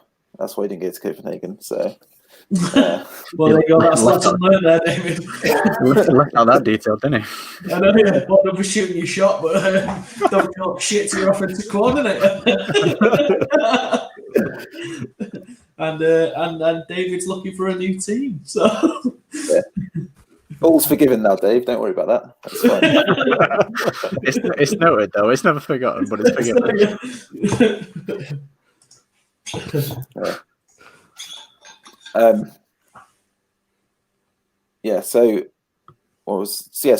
So like when you're looking at the goal line, you get to the red zone area, just trying to see what they're doing. I mean, corner's one of my favourite plays down at the goal line, just because it's pretty difficult to stop, because you're basically just attacking this combo here, and if they're playing man, then that corner route's very difficult to cover to pile on. If you're playing zone, then you're probably going to get a space underneath either from the swing route or stop there. So about 10 yards out here, Manchester stay in zone. Later on in the film, when we get about 5 yards in, Manchester are in cover 0 with a 5-man front. So stuff like that you want to note down in your game plan to be like, right, when we get to this sort of area, we expect to see this sort of thing. But I'm probably going to run corner from here anyway, at least once. Although I might not anymore, We're just both giving away our tricks now, aren't we? We're screwed next year. Well, I'd like to think that anyone who watched a little bit of film would know that I run corner at the goal line. If you're not got that out from film, then you've got no hope. Yeah, to be fair, I mean, at the end of the day, you're running corners to very good receivers, and you're just going to back that they're going to get open, right? Is that as well? Yeah, exactly. Yeah, and it's a pretty. If you're in man, it's basically an uncoverable route. If you're gonna if you can manage to make the throw to the back pylon, it's only the receiver can make the play. So it needs a very good coverage to even stop it being a score. So here we just run an RPO. I really like RPOs when we get down near the goal line. Well, we have an RPO tagged on pretty much every run play anyway. But when you get down near the goal line, you know, the linebackers have really got to make a decision. Are you going to play run? Are you going to stay here? If you stay here, then the running back's probably going to run it in. If you step up and play run, we're just going to throw it over your head. So this is just what this was our ISO play last year. 2 years ago now. So we'll be reading this guy here. The fullback's coming from the backside. He's going to come and block this guy. And he steps up, and we just throw the slant over his head. I've got a question about RPOs for both of you, really. How often do you guys have set rules for your RPO? So if the outside linebacker is coming down to line scrimmage, you drop it over his head. And if that is the case, does the quarterback have to have that ingrained in? Because surely as a quarterback, you're like, I just want to throw it because that's me and my stats. How difficult is that to then bring into the because I would if I was a quarterback. Maybe that's why I throw 10 picks a game on Madden. But so, do you have set rules? So all the RPOs I like to do are post snap RPOs. So a lot of the RPOs that people try and install are like pre snap bubbles and stuff like that. And my opinion on not running them in the British game is just that you don't have enough time to scout the opposition to know exactly what they're going to do when they line up in a certain formation, blah, blah, blah. You're going to get guys who don't really know what they're doing. So even if they're lined up in a place where you think, oh, well, they're definitely blitzing here, and they'll just completely stand still and just ruin the play and stuff like that. And I think a lot of the stuff you see from the US when they talk about those pre-snap RPOs is because they can have the amount of time to scout and the amount of time to practice, they know exactly when someone's going to be doing this and that, you know. In terms of the post-snap RPOs, we have rules on. We let the quarterback call the RPO. So the RPO is obviously always to the handoff side because that's the way the quarterback's turning. So we're in this play. You can only throw an RPO to this guy. If we've got a single receiver RPO, it's pretty much always just a slant, and it's just going to be the first person, like inside. Essentially, we're going to read, and the quarterback just puts his eyes on him. If he steps up, he's just going to pull it and throw it. If he stays, we just give the ball, and that's a pretty simple read, really. If we're running the other way, pre-snap, the quarterback can call bubble, which would obviously just be the receiver blocks and run a bubble here. What I call a choppy. I think it might technically be illegal now, but the slot goes and cuts the guy out here, and then we run a little quick screen here, and then we read this guy here. So we're reading this guy here because it's the first person outside the tackle for the RPO. I think it's only illegal if you get caught, mate, now. Yeah. But wait, use our prem, use get refs, don't you? Sorry, no mind, carry on. And the other one is we can still run slants there. So if we had an issue, a look where I don't know, maybe this guy was really far outside on him, we might call slants and then read this guy instead, just because it's an easier route to get open on. But I mean, to be honest, if this guy's walked out here anyway, we'd probably just run the ball. But yeah, that's sort of the options we have, the RPOs. And it's just about practice. It's about repping them and then getting in game film afterwards and being like, right, well, why have you thrown that? And teaching and correcting and all that stuff. I know for us on RPOs, we typically run.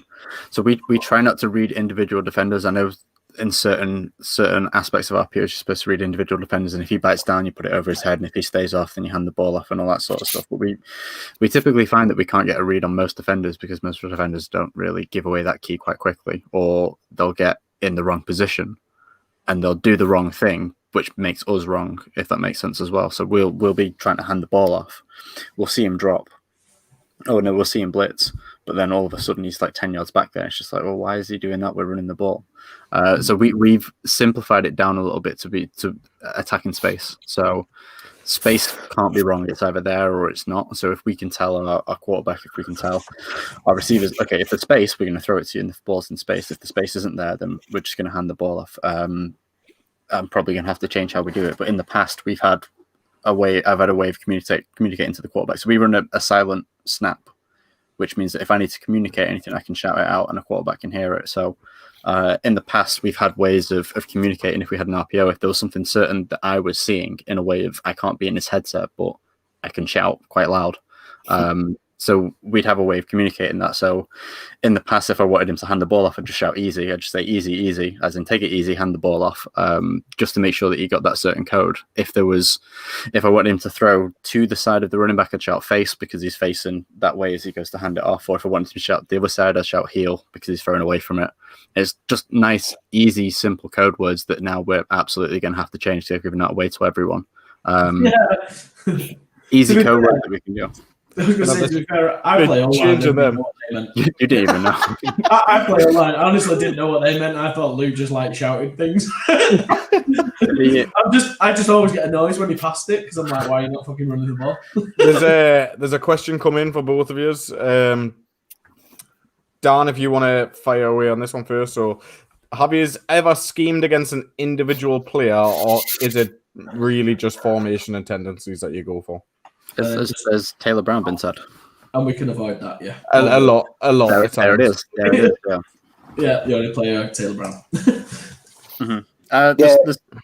I'll say there's certain people who we'd try and avoid, or there's certain people who we'd specifically mention in game plan videos. But I mean, I'll just try and keep away from the entire Warriors team. Me. Oh, it's hard. That's a hard game plan. Just punt on first down. So I mean, Taylor obviously is somebody that, you know, if you give him any kind of sniff of the ball, it could be 6 points to them. So you want to try and keep it away from him as much as possible. But yeah, exactly. You as I was saying earlier, you're watching film to see if anyone stands out, anyone makes a lot of splash plays. If those guys are people that are, you know, really, you know, making a play, it's sort of two ways. You either want to sort of go right at them to. I was going to say, does the ego ever get the better of you both and think, actually, you know what? I know you're good, but I'm going to embarrass you because my guys are better. No, well, I don't think ever quite like that, but sometimes it's a case of you sort of either you like put your whole game plan around them and say like, you know, we're going to read them every play or going to do something like that, or you just say, right, well, you know, get out, you know, want to get out of that play. I mean, there's a couple of examples of outside of Taylor when we played the Warriors in 2017 in semi-final. The Warriors used to play a front where they just played a 5-man front, and then they just played cover one man behind it, and that was all they did. And they were basically saying, right, someone will get home out of the 5-man front, and we'll mop up anything behind it. So we sort of went right out that and went a lot of like fades and stuff like that, and it worked quite well for us. But when we were running the ball, Ariel, who wore number 2, their middle linebacker, is a pretty good player. Our rule for the O-line that day was you always cut him. If you get to him, you cut him. You don't try and push him up. You always cut Ariel. You always cut number 2 because his whole thing is sideline to sideline speed was amazing. He could come in and make any play. If you ever got past the D-line, he was there to make it. So our thing was, if your double team or whatever leads you to him, just cut him and hold him up, and we can get 4 or 5 yards each play. And that's what we did with our run game. Kept him honest enough to let us still attack them through the air. So and one thing I can tell you, people in London hate getting cut blocked for some reason. Like, one of the biggest fights I've had in my life is like with like guys from London just hate getting cut blocks. Like I've had concussions because of it. Do you remember our national final against Olympians, where I can't remember what we did, but we called a play which it was called Submarine, where half our O-line cut blocks.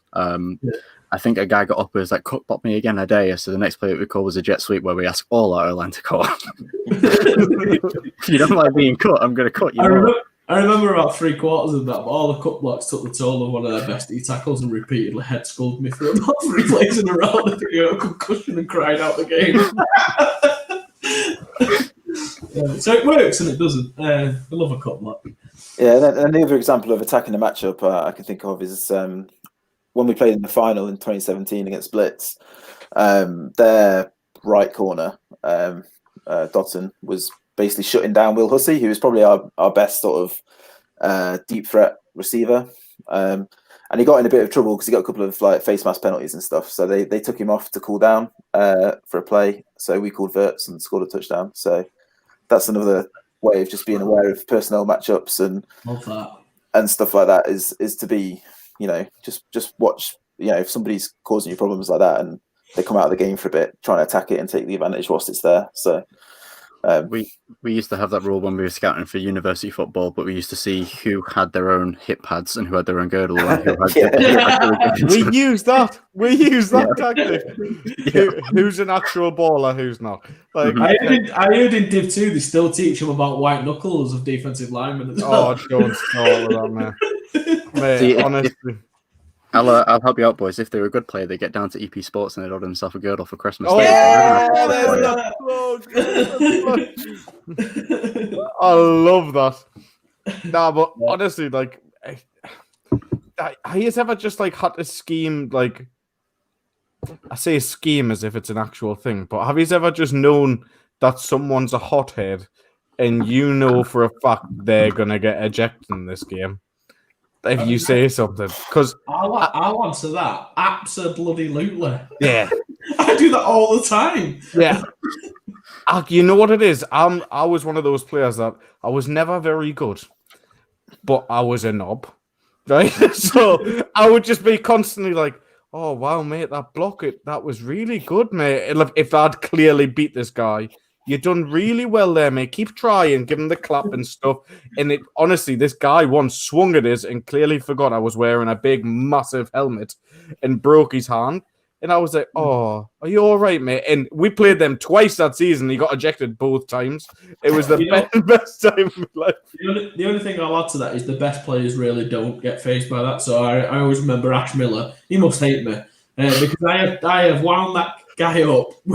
Every time we played him, he just doesn't bite. Stephen Gregory will bite a little bit and he'll have a bit of laugh with you and you'll chat Love Island with him. Warriors do not bite. No banter from the Warriors. They don't like it at all. But then they kick your ass, so it's fine. But yeah, I noticed the best players just seem to have a calm, level head to that. Dan can probably attest to this, but one of my favourite people to go against is Will Hobbs. Because if you go against Will Hobbs, you are going to be laughing on your own sideline. And he's going to be beating you, but you're going to be laughing on your own sideline. Like, his trash talk is so good. I'm so jealous of it. Yeah, we do like Hobbs. He came on one of the first shows, actually. A lot of love for Will. Good to see Jason watching. Thanks for joining us always, Jace. He's probably taking notes for both of us to beat you at training, because I imagine that's a fierce competition, and obviously beat you, Luke. So, sorry, right, Dan, back to... We've got a bit off track there. Back to you. Right, that's good. Yeah, okay. So, yeah, talk on that one. So, start of a new... to be honest, that's all I really want to say about game planning stuff. There's another RPO there. It peeks in for it there. Again, another poor throw from Patrick. I think he is actually watching because he just texted me. So did he text me? I'll be sure to ruin him even more. That's what he said. But he said you played really well in this game, by the way. He's played some fantastic throws out. And that was the first bad one all the way through. I would suggest not watching it back. But if you're free, you can join us on our Christmas special. Yeah, Christmas special. Go on, Dan, sorry. That's right. But yeah, so as you can see, really, we're getting the same looks now from Manchester. I think in a minute we're about to see the adjustment on third down. I think it's this one. Yeah, so third and long. So now we're sort of dropping another guy deep. So we're getting a bit of a doubled up on here. So we're getting more of a sort of cover four type look. Safety over here is moving over. This guy's dropping back. It's just stuff like that you want to look out for. So, I mean, this is 3rd and 20. So it might just be a thing of, okay, well, when it's like 3rd and very long, they start to make a bit of a difference in what they're doing. In terms of my actual like game plan itself, I'm quite like Luke in terms of I don't actually script anything. I'll basically have a list of players that I like for that week, which will run in pre-game and stuff. But I mean, my game plan basically stays in my pocket like the whole game. Because we're trying to call like no huddle stuff, and we just want it to be as quick as possible. And if I'm staring at a game plan half the time, it's going to slow it down. So that's how we tried to do it. The game plan's there as well, just in case we get into a bit of a problem. I can check it back and be like, okay, well, this is what I thought before the game, and we can draw stuff up and I have little notes on there and stuff. Yeah. I'm just trying to find. If If you ever see me looking at my game plan sheet, you know you've got me. I'm struggling if I'm looking at my game plan sheet. Yeah, same for me, really. There we go.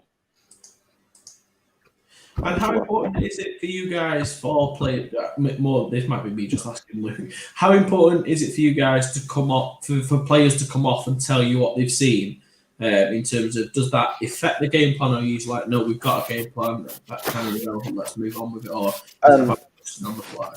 After every drive, I want them to tell me anything that they're seeing, anything, if it's a receiver that thinks they've got a certain guy one-on-one, or they think they can, they've seen a certain coverage, or we're getting a certain front or a certain defensive lineman's causing a guy a problem. It's not, I don't want people to be scared of saying, oh, this guy's beating me. I want them to just say, this guy's beating me, and we can talk about why, and then tell him, well, stop letting him beat you and do your job. But get better. No, seriously, but it's important to know where pressure's coming from. If there's somebody who's causing us problems, that essentially, if a D lineman's beating an O lineman, it's breaking the scheme, because obviously you're not accounting for that if you're thinking about everything else in the scheme. So we come off, we draw stuff up, we talk about what they're doing, make sure that the guys are picking up the right players and stuff, because it's not like we have the same access as teams in the States or whatever. We don't have the same amount of scout on everybody. It might be that somebody's switched something up, or some bloke's not on holiday this week, so he's causing problems because he's there and he wasn't on film for the first 3 weeks. So there's all kinds of stuff that you need to make sure you get that feedback in the game 100%. As Luke says, your pre-game game plan, puts you in a position, but how you adapt to how the game ebbs and flows is the more important thing, really. Do you ever completely change your offense for a team that you're going to play? We did. We 2 years ago when we played against Yorkshire, we played him, and it was the first loss that we had of the season, and it was one of those ones where it was a proper head scratcher. But what we found is that our offense was very off balance. In we were always stacked to one side. We were always either 3-by-1 or 2-by-1, and we realised that it made it incredibly easy to game plan against us. Also, we realised how much of a giveaway it was, and that they were getting really good jumps on our little motions, and they were getting little different things. So we came up with coming over them to spread and spread them out a little bit more. And to be honest, ever since we went to that, we've stayed in spread ever since. That we've had issues with spread. We've had times that we've wanted to change out of it, or try and add a tight end in here, or try and add 2 backs in here, or maybe go empty if we can do. It just made it a little bit difficult. But the way Yorkshire played against us, they had our number. It forced us to completely adapt our offense, and we did. And I think we scored 40 on them the next game. So you see, we obviously our coach at Sunderland Union. I got when you know what it's like when sharing film. I'm more than happy to share film, get it all back and things. And I was getting text messages off other coaches saying this team had wanted film over. I was like, send it to them. I was like, any film you've got, feel free, share it. I don't care. Send it away. And I got a text one day, a text the day after, and I was like, I don't understand why everyone's telling us. I don't really mind. Just if you got film, send it. So we had 2 weeks until we played this team anyways, and they had film off every team in our division. So we just changed the entire offense. And after the game, their coach came up to us and he's like, we didn't see any of that on film. I was like, I know, I got text messages of everyone in the division saying you've been studying this film for 2 weeks. So we changed everything. I felt bad for them, but we won that game. So I'm good with that. Yeah, I mean, I've definitely changed our offense pretty much completely week to week before. I mean, last season, we were really struggling on offense, especially in the first half of the season. And basically, it's because we changed the offense around a little bit and it didn't really suit who we had. So it took us we probably went through about 3 or 4 different offenses through the year that we had to change and find our rhythm. And then for the Warriors, we basically ran, I don't know, probably 3 or 4. Well, but basically the whole scheme was completely different to anything we've ran all year. And it was just a pure game plan for them. And there's a question about it earlier, actually, about why we ran midline, but I'll talk about that in a second. But I just want to talk about this play because obviously Marcus mentioned it earlier. So, is this a video of Marcus scoring? Talking about us going back to stuff and everything. So we're still getting the same look. If the opposition's not going to change their look, we're going to keep winning the same things. So we know that the safety's over here. He's favouring this side each time. We're going to go back to this backside post. Unfortunately, Patrick doesn't throw it very well again. Because Marcus has to start making classic part that. Classic. Yeah. But it's a good touchdown. But that's the important thing as well. Is if something's working, and I think Luke was saying the same. If you got plays that are working for you and are going well, just keep running them. There's plays where I've ran like stretch like 47 times, and because it's getting me 8 yards a carry, and we'll just keep doing it. We'll just keep running it, the same play over and over again because it works. So why would I run anything else and put other things on film? I'll tell you what I really did like what you said there before is that you didn't have the personnel, so you changed what you were doing. Now, there's a lot of coaches over here in the UK that are setting their mind about this is what we're going to run, and it might not necessarily fit their personnel.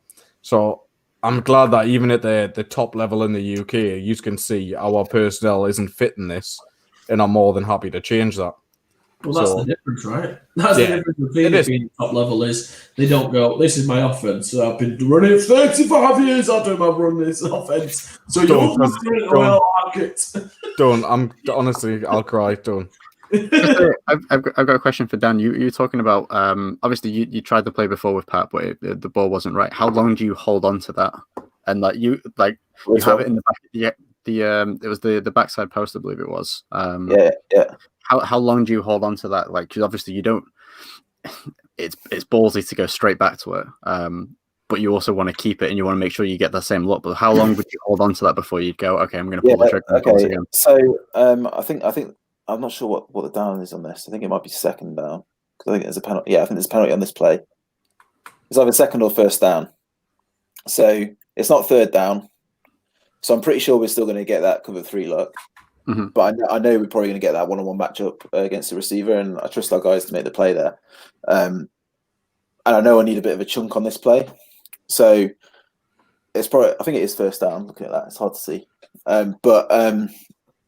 You'd hold on to it and it's something Okay, in this game, the backside post there. It's something that we look to see early, especially playing against a cover 3 team. How does the safety react? Does he actually help out on that side, or have we got that one-on-one? And the way we run that backside post is it's a skinny post. So it's basically the way I like to talk to the receivers about it is it's a fade, but after 7 steps, you basically just break inside on the guy. And that's as much of a post you run. You're only doing a very slight adjustment inside on the guy. And we're just trying to play that space between that free safety and the corner. And we've got all that space to adjust into. Mm-hmm. So it's a really good play if they're playing that cover 3 look and the guy's cheating over the one side. And we'll just run it at any time, really. We've had games where we've scored 3 or 4 times on it from pretty big distances out and stuff. So it's just something that it's like, okay, I'm in this situation. I think it's first down. I think that's what it is. So it's 1st and 20. Okay, I'll take a shot here. Have a look at it. I'm talking from I'm not an offensive coordinator, but I play a bit of Madden every so often, so this is my experience. So, but I would be like a little kid, like at Christmas, like if you've got that backside post, like you're saying there, and they're in the cover 3 on first down, pretty much religiously. Like do you sometimes just go, I'm going back to that until you stop it? Like it's my big. The thing with a play like that is that it's not a particularly high percentage play. It's there and it's open, but you're not necessarily going to convert it every time. Yeah. Sometimes when like Patrick was on, it would convert every time, and then that's when you do run it a lot and stuff like that. But it is a tough play to necessarily get right every time. So you're not going to be like, I'm going to run this every time because as I say, it's quite quickly you get to 3rd and 10, 3rd and 15 or whatever, and you're like, oh well. And now they're waiting for it. So yeah, you want to get yourself into situations where it's gonna come up as a bit of a surprise. As Luke's saying, if you do it every time, then they will eventually. Well, some teams don't, but half decent teams will adjust and try and take it away from you. So you've got to be balanced and show different things to them as well.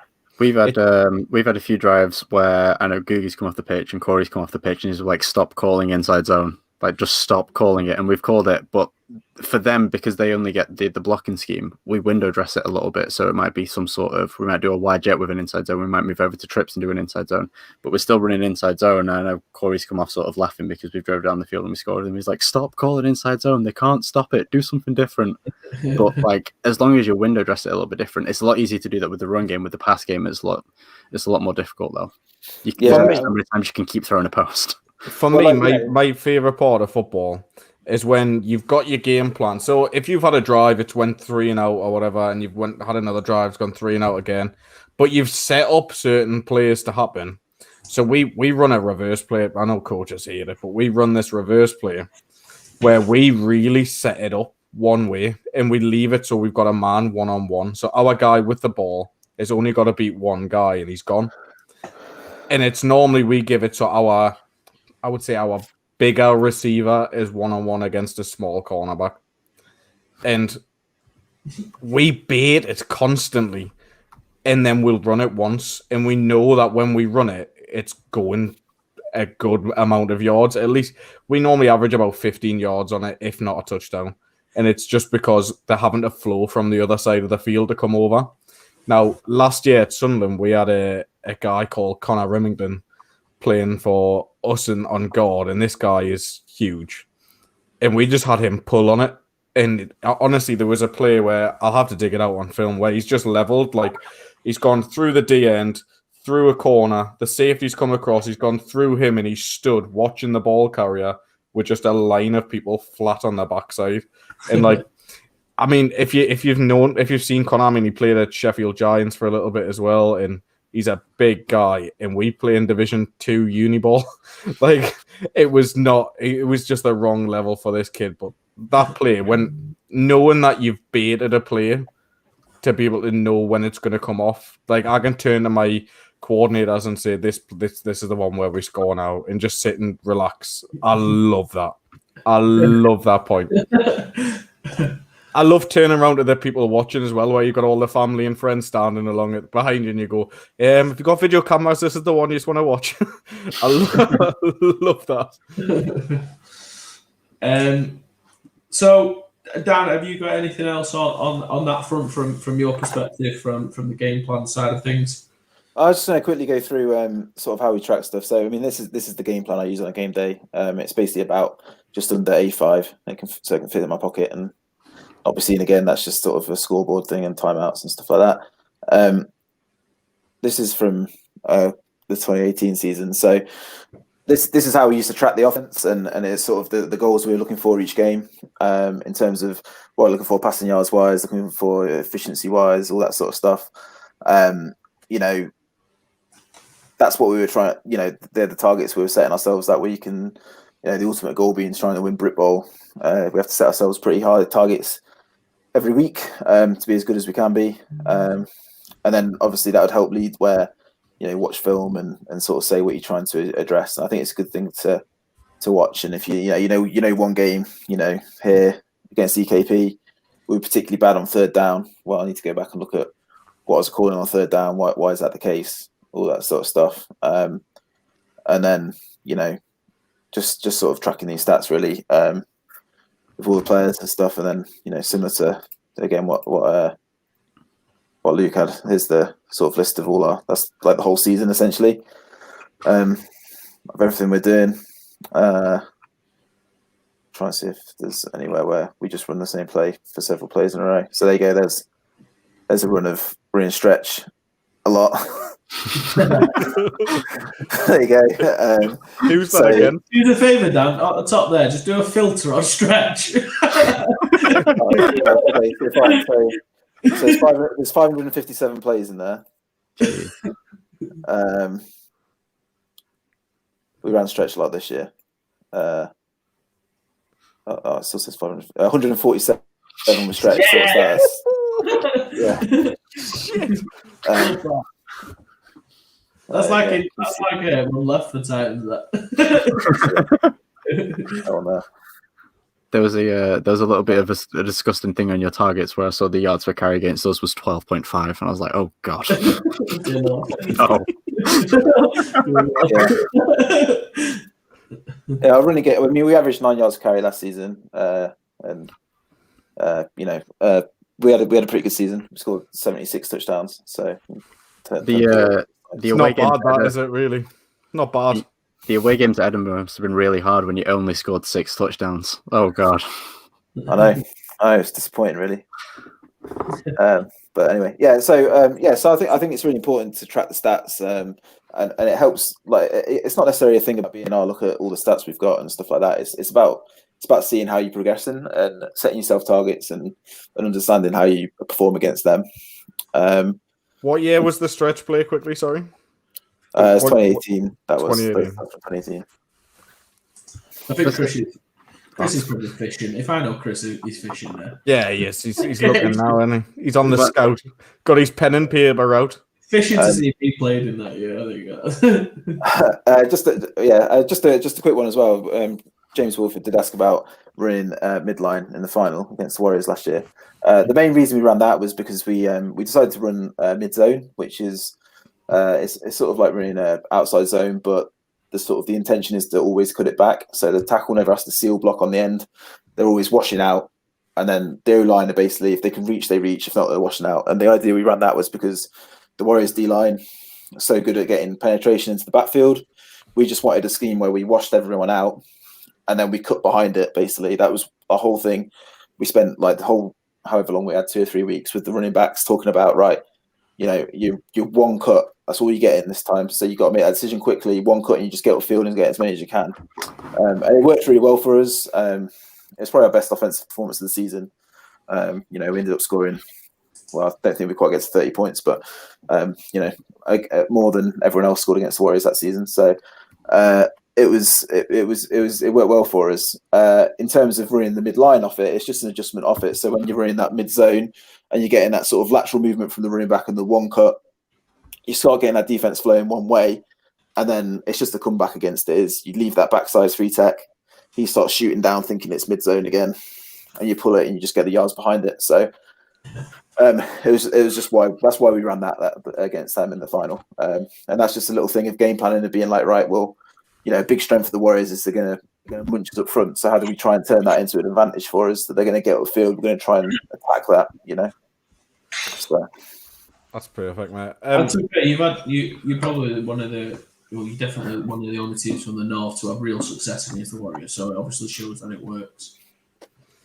I mean, I'm gonna ask you both a question now. I mean, obviously you don't have to do this. I'm not gonna say you've got to, but in the gesture of making Britball better, could you possibly share us a blank copy of those just so other teams can start doing something like that again? If you don't want to, that's absolutely fine. It's understandable.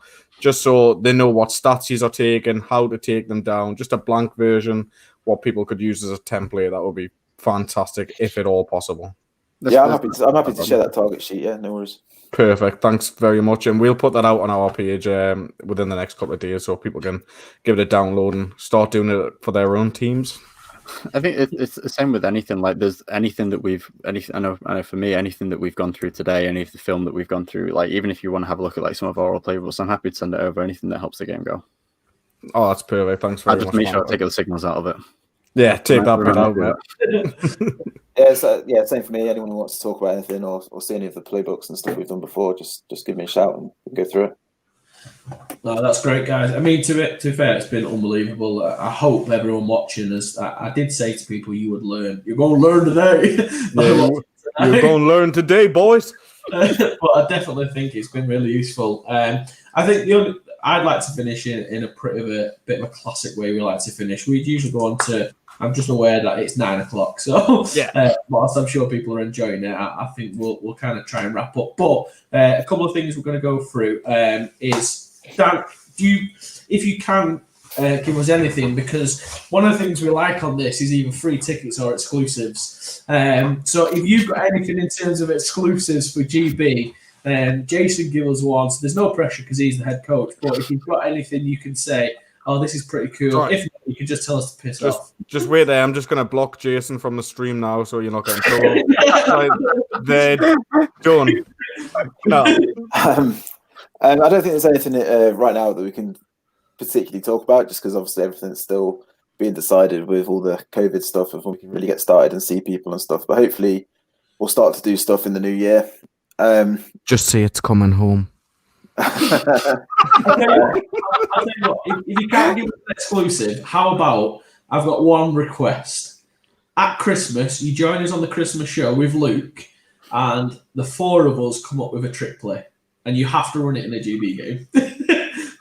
No, don't. I definitely can't commit to that. I'm happy to come on the Christmas stream, but I don't know if I could commit to bring the crazy trick play in a GB game. It's all situation dependent, isn't it? So, you know. I can't believe you asked for that. You could ask for a friggin' anything, and you asked for a trick play in a GB game. Shoot your shot, and then you could all celebrate at home. Like A League of Their Own got Mo Farah to do this. Well, you're saying that. We got Gabby Knops to do the hand gel celebration over in wherever, Finland, Sweden. What I will say is that he did it after he won, rather than during it. It'll be a little bit weird if they said, "Mo, when you're running, just do that for us, will you?" Up 1 with 30 seconds left. Oh, I've not run that trick play yet. Yeah. I don't think the Russians will be too happy with that one. Like, I'm not gonna lie. Hey, you got to shoot your shot. It's the weirdest request I've ever heard in life. And fair play to you, Dan, for just saying piss off. Right, we'll go into our favourite bit of the show, which is a bit of a quick fire round. So some of these are planned, some of them I usually just come up with, and then Adam usually just drops in. So, best player you have coached. We'll go Luke first. Joe Nicholson. Mean Joe. Oh, Mike is gutted. I mean, he is the only person who I've been able to call plays for based around him solely and be like, oh, it'll be fine. He's retired now, but he was built like an absolute athlete. He looks like a model, and he's one of those people that when they were born, he got an extra dose of the good stuff. So good to show. I mean, No, Gaston, we do love him. He's absolutely class. Dan, best player you've coached? It's probably Patrick. Not what you've been saying earlier. You've been slagging him right back. Well, that's the high standard I hold him to. You see, is I expect him to make those plays better. But you know, I get that. Absolutely. Best coach you've coached with? For me, it would be when I was at UCLan. Stichinetsky, who's now in America, living an American life. His level of detail and his level to commitment to putting towards a game plan has been sort of second to none. He's I'd say, obviously I was involved in the GB setup last year, but not really being around them too much. But he's someone who I've been with a while, and he's someone who has constantly pushed me, especially in my early stage, to be a better coach and to come up with more creative solutions to things. And don't worry, Dan, we've blocked him if you need to say someone else again. Well, I think I have to say Jason, don't I? But you know, he pays the bill. But to be fair, you know, he is pretty good, and I learned a lot off him, even though he's more focused on the defensive side of the ball. He's he's brilliant. He's got great experiences from all over the world, and he's not bad, is he? His ethic and the things he does just around how he gets better and stuff like that is, he'll do. Learn a lot from him. He'll do, I suppose. Like he's not too bad. Yeah, he's all right. Yeah, he's all right. Best player you've schemed against? I'd probably say Taylor Brown, because he's one of the few people we have schemed against. Yeah, probably Taylor Brown. There's a few people for Sweden last year for GB who were pretty decent, but I mean, consistently had to game plan against Taylor Brown. Taylor's definitely up there. As I said, Ariel for the Warriors. It's difficult because I don't necessarily know the names of all the players, but some of the DBs from the Blitz have been pretty good in the past, and a lot of the Warriors generally. The Warriors is difficult because you don't necessarily think of individual players too much. You just think of the team, and it's like we've got to beat the team because they've not got a weakness anywhere. So I think in terms of one player having an outsized impact on his defense, Taylor's probably definitely up there. Yeah. Sporting hero. Mine is Jason Robinson. He used to play for Sale. I'm from Sale, so I used to go and watch Sale Sharks all the time. Jason Robinson, in a similar vein to Devin Hester, is someone that when the ball got in his hands, he was always someone who you were like, oh, here we go. Something could happen here. So good at the World Cup. Just an absolute, like every time he got the ball in the hands, I remember just getting excited and moving a little bit closer to the edge of my seat. And I think it's watching people like Jason Robinson and people like Devin Hester, where as soon as the ball touches the hands, you just be like, oh, something good could happen here. I think that's probably why, the Maulers probably won't like me. It's probably why I'm so appealed by the speed side of the game. If you get someone with speed, I don't think there's no defense for speed. Speed kills, man. If there's someone faster than you can't. You can try, but you can't. Speed kills. But yeah, I'd say Jason Robinson. Dan? I honestly don't know the answer to this. I was trying to think. I can't think of anyone off the top of my head. Hardest question we asked this one, you know. I know. Jason Scott. I say Jason again. I love Jason. No, I think. Well, I grew up as an Aston Villa fan, you see, so there wasn't many heroes during that time. Oh, I liked it until you said that. I don't know. Martin Johnson. There you go. We'll say him. He was pretty good back in the day. But you know, there's loads of guys. There's no one who really stands up as an individual person. But someone Martin Johnson is such a competitor. You know, he's a little bit dirty player as well, which you know, sort of you like a little bit as well. You've got to love that, mate. You've got to love it. Been known to have a scrap or two. Most embarrassing moment in football. Luke. got plenty. I lost my tooth during the national final. That was fun. Had to coach the rest of it, trying to talk like this and keep my tooth in. Called a left tackle pass that didn't go for a touchdown. That's embarrassing. Every other one did, but we called it against Sheffield. It didn't work. What else have we done? I've done a lot of bad stuff. Remember Sam didn't pop it on the left tackle pass? Oh, we did actually. We had a game against Leicester last year. It was on stream. So we wanted to give Corey a touchdown. Corey's our left tackle. We had a left tackle pass. Sam rolls out. In fairness, none of the Leicester players came near him, and we're 2 yards away from the line. So he just runs it in. If you want a nice Easter egg from that game, if you go back and watch the first play of the second half and keep an eye on the left side of the line, see what they do. It's on the hook. It's on the hook. It's the hook. We call the roll out. You know what it is? I need to make a new intro for this show and have that in it. Because on roll out right, obviously, as Luke said, it's designed to get the pressure over that side. And the right end, I'll be nice to say, he'd had a bit of a beating from me and Corey. I think we played the right end in the 5 tech. He was inside actually, so he was more like 3 or 4. He was just inside me and Corey, and we run a lot of traps where we double team and Corey peels off to the next level. So he'd had a bit of a rough day of it, the poor lad, and then we did roll out right, and he just didn't want to rush. So me and Corey just looked at him, laughed at him, and cuddled in front of him. So. I'll say my most embarrassing moment was genuinely the first game we played in the Premiership against Tamworth. That was I don't know whether it would be embarrassing, but it was definitely a crash back down to earth, let's say. Humble. Mm-hmm. Sam, most of it. Yeah. From that point of view, losing to Copenhagen was pretty tough because we sort of gone out there, and I think a lot of people were a little bit happy to see us fail quite miserably. So it was. Who? It was quite hard. I think there's a few comments online and stuff, and sort of about us not doing very well out there. So you know that was a bit embarrassing, and you flying the flag for the country and then just getting absolutely destroyed. That was bad. But I think from a more personal point of view, one of my in my first season playing, I was lucky enough to manage to release downfield towards the safety, and as I went to sort of kill him, he just stepped out of my way, and I fell on my face and slid a bit like a wildebeest from the Lion King, you know. So I would have just said you meant to do it. I would have just done it. I've done that on purpose, mate.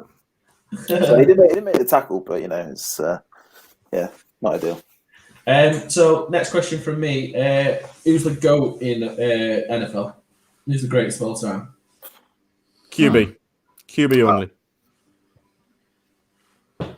Well, it's Tom Brady then, isn't it? Oh yeah. If we're judging based on success, it has to be Brady, sadly. No, it doesn't have to be based on success. Not an exciting answer, but I mean, No, well, it's a good answer. To be fair, I'll give you that. Here's one for you. Cool. All right. Okay. You're on the goal line. Okay. Inches to go, 4th down. What are you doing? Give us your play call. I feel like it would depend on. Like, are we just saying it's a standard? It's Leicester you're playing. We're run left tackle passes.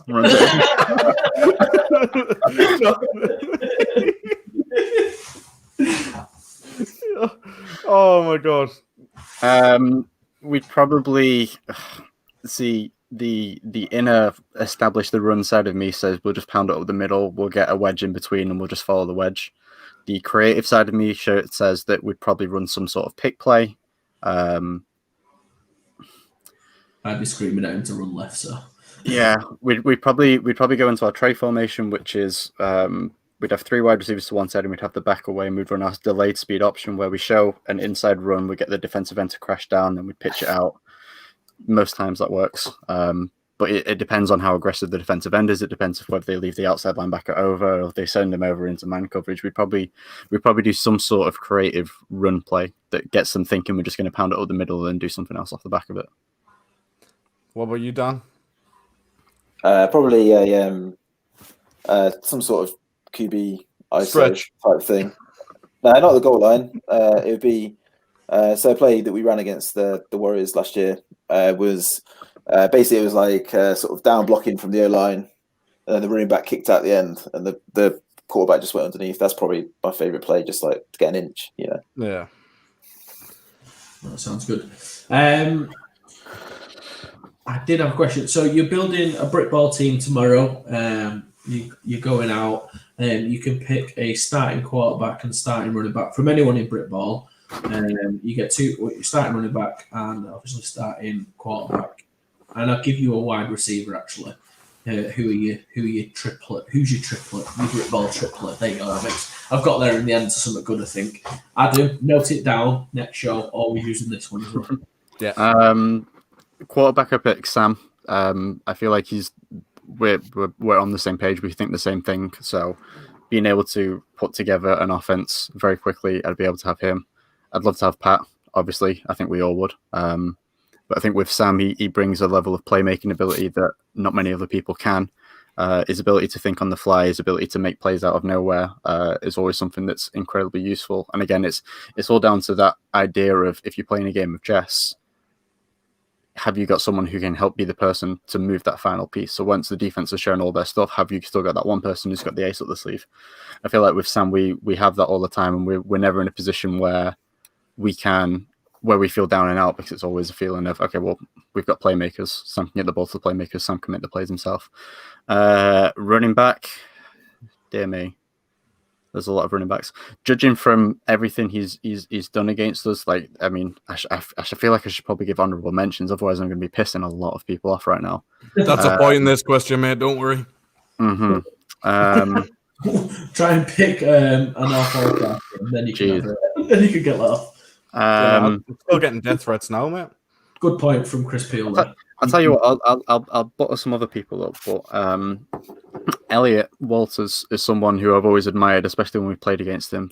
Like, he always looks like he's about to get tackled, and then somehow there's another 7 yards out of him. Or the amount of times I've seen him run a stretch and be like, right, we don't have this, we don't have this, we don't. Oh, he's gone. Oh no. He's incredibly nifty. And especially on the sort of the little swing pass that you have where you send him behind the back. And as soon as I see him catch it and as soon as I got him in space, I just know that we're in danger. It's probably not the traditional pick. I'm sure people would probably go for one of the bigger running backs, the Hercules type backs. But I've always admired Elliott, probably in the same way as like a little Jason Robinson, in that he's small and he's nifty and like you think you've got him, but then he just bursts out of nowhere and he keeps going. Just built like a jug, mate. Built like a jug. Receiver, Noonsy's up there. James Noons for the Titans is a phenomenal player. Always finds a way of getting open. Adam Bamber's there as well. in that he's another player that when you get the ball in his hands, incredibly. He did I think it was a Jermaine Prothro was the guy who did it, but he did the same one against Sheffield last year where he caught a touchdown off the back of a defender, like over the back of a defender, and insane. I think I'd go with Harry Routledge is someone who, again, his craft and his attention to detail is. I've not been around anyone who's been able to have that kind of craft. Incredibly smart. I don't know whether he counts as a wide receiver anymore. I don't know if he's officially a quarterback, but it would be nice if he moved back to receiver. What do he do for a living? Oh, he works at EP Sports. Oh, EP Sports, where you can get these, by the way. If you don't want to get picked out on game phone, get yourself down to EP Sports. I'm sure they're probably running some sort of promotion now. I think they're open over Christmas because they're in Liverpool, so they can be open. Selfish. But no, yeah, Harry's someone who's incredibly dedicated to his craft. I know he's played for GB. I know he's played for, I think he played for Karlstad, and just hearing him talk about receivers makes me want to learn more about receivers. He's probably the most knowledgeable person I know in that position, and his route running and his ability to get separation has always amazed me, to be honest. Okay. Thanks for your 7, even though it's for your triplet. 7. Dan? I'm not sure I can answer this question, really, can I? Given my my position. So I think I'm going to have to recuse myself, unfortunately. Yes, Dan. Well, you're in charge, yes, son. Just do it. Fair enough, Dan. Right, I'll take Dan's then.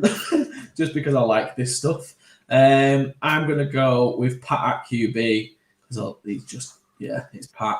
I'm going to go with Raymond, the Warriors running back. Little Thomas the Tank Engine in, by the way. Class. Absolutely class. There's nothing little about him. Compared to a train. Yeah, and at wide receiver, this is a tough one. It's probably going to have to be Timmy Toe Tap Thomas, actually. Yeah, probably from the Warriors. So, yeah. Probably him, maybe then Nunes. I don't know, one of the two. So yeah, those 3. I know I've took the easy option there, but I like them 3 players. They're probably the best 3. It's either Timmy or James. I'm not sure. I've got a soft spot for James because he's just, like I said, he's a good possession receiver, always open. Last question before we go, because it is getting late now, and I know you guys, we've took a lot of your time. So our final question, the one that we ask everyone, unless we forget to ask the question on the show. You've got to pick an NFL flag team. 5 players. They've got to play both sides of the ball. That's the key question, okay? The key part of it. They are playing both offense and defense. Who are you taking? And so give us that pick. So why don't you do that? I'll just give. You can have just an all-offensive team. I'll go through. If it helps, I'll go through like a team I picked roughly, so you've got an understanding. So whilst you scribble down, so I went for QB Lamar Jackson because I like the option of him running about. Running back, pass the ball. Running back, I went with Jamal Adams because I want him to also play safety. And he's an absolute freak. Wide receiver Julio, other wide receiver Keenan Allen, just because of technical. DK. No, and then centre I went for George Kittle because he's an absolute Pantosaurus Rex, and he's pretty good at what he does. He's not bad, is he? Oh no, sorry, I didn't have Keenan Allen. I went with Tyreek Hill in the end. You did went Hill. You did go with Hill, the speedster. Oh, and Christian McCaffrey at running back as well. No, you can't forget your little Panther boy, can you? Do they have to be active, or can it be? Yeah. Oh. Yeah. We're not doing a Legends one yet, but Christmas special, if you come back, we are doing a Legends one. Just to say that right now. And I love how no one picks Tom Brady. Don't get. No. Yeah, he's got to play defense, doesn't he? He's not Tom Brady on defense. I know that. Well, if he's so good, you know what I mean? You put him there. I tell you what, though, if it was people that don't have to be active, Pat McAfee's in there. Don't care what anyone says. Just for the night out after, mate. Just for the night out after. You could easily make a banter flag team. You know that flag team that shows up and just gets drunk and they just have a great time. Yeah, they don't have to win. They just have a great time. Yeah, I'm game for that. Like, Would you have Odell in that? Well, He's yeah. meant to be fun at parties. Is it? Not one, though. I love how you got that, Luke. I know what you mean. Oh, right. I mean, right. I'm there. Aaron Donald, Jalen Ramsey, Derrick Henry, Lamar Jackson, DK Metcalf. All right, fair enough. That's a Run big the ball, that, isn't it? yeah. Flag. Yeah, Chris, it's flag football. Yeah, but it's like a flag in training football, isn't it? You know when it's like, oh, it's just Yeah, flag. but, right, okay, that's fair enough. Which one of them is covering Tyreek Hill? No. I'm gonna say Aaron Donald, and he's not gonna let him off the line. Get in my pocket, boy. Yeah, he's just gonna be like, bump, no, sit down. Right, I'm gonna put a 10-second countdown on yours. Oof. And I'll see you struggling the most by the looks of the faces to go 10. Can I pick the same person 5 times? 8. Yeah. 6. Say Why are you doing this to us? 3, I've 2, got it. You could have given them a 30-second countdown. I didn't want it. Do you want another 30 seconds just so I can do this? Look, watch. Just let me just read.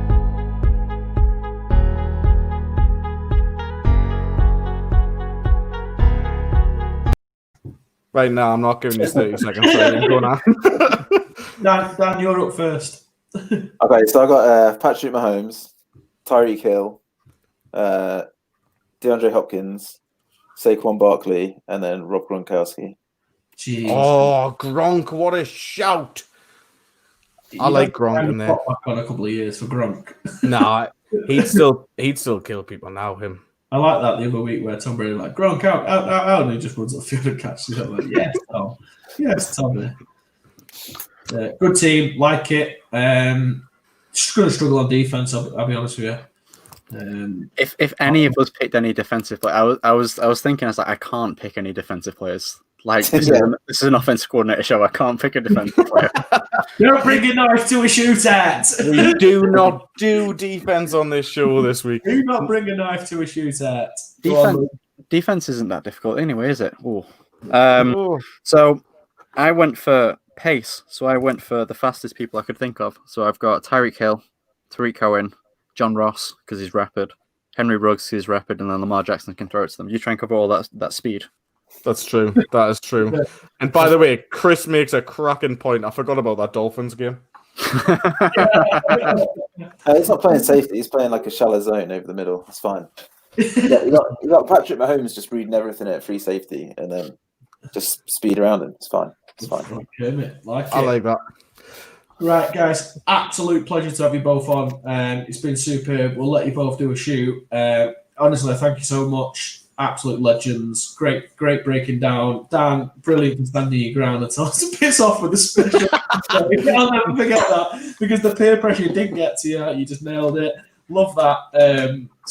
Thanks so much, guys, for coming on. And I'm sure guys will be hitting you up. But, super stuff. Thanks very much, guys. Cheers, Thanks guys. very much, guys. Really appreciate it. Thank you. Cheers, guys. Thank you. And then there was 2. Should we give a quick update of what we're going to do on this Christmas special? Yes, you can do if you can leave. So, Christmas special, we're going to try and get someone from every team in Britball, whether you're flag or if you've just got an academy set up, if you've got an adult team, Prem, all the way down to Div 2, anything you want, we want you on the show. We're going to be on for 24 hours solid, so if you're on night shift and want to come on during the night, come on. We'd love to have you on. Luke, you're a night bird, so you'll have to come on at like 3 a.m. for us. But we're going to be doing a mix of things. We'll be talking everything from Britball. We'll be talking NFL. We'll be doing a mix of everything. Just trying to get some either donations in or something in for a charity. We're going to put all the details out there soon. We're also going to be doing a bit of maybe Among Us. We're going to try and get some past guests on the show. Bit of gaming, bit of everything. Just it's 24 hours, and you'll probably get to see us eating our tea on stream and things. So anything you get or anything you can bring to that show to help us out with, we would be greatly appreciated. So yeah, the main thing we needed to bring is the money. Yeah, we're going to show me the money. we're going to do it for a good cause. So We just need to have a double chat, don't we, just to make sure we know which one we're backing, and then we're going to really start to ramp it up. So we're going to set a date. It'll be towards the end of this month, so it's not actually that far away. But if anyone needs anything or anyone wants to help us with anything, then please just drop us a message and just like and share it as much as possible, because that's always helped us. Or if you can tell us a charity that you would like us to back, because at the minute we're wriggling down for a few charities that we're looking at. If you've got one in mind that you'd like us to back, let us know. We're at the point now where we're just wanting to do something, basically, and help out as many people as we can around this Christmas period. So yeah. All right. Right, well, that's us. Absolute pleasure. Wonderful show. My little angel of the north. I will see you next week. I can't remember what we've got next week. Sure, it'll be good. We've got lots on there. Lots. I mean, I've had messages already, by the way, saying they want to play Among Us. By the way, if you're any of my former players, you can play as Cyan and you're always sus, right? But I've never played Among Us till I'm refusing to play it till that game out, so I'm going to be taught and play it on that. So I'm an Among Us virgin. A virgin Among Us, if you will. That's a good show, Chris. I'll tell you what we'll do. That is one of our options, to be fair. And that was one of the ones. We were tossing up between that and Mission Christmas, because we're both dads and we understand how important it is for kids to get presents at Christmas, but we don't know about the logistics of that. So we might, I think that's probably a really good shout, just to back that.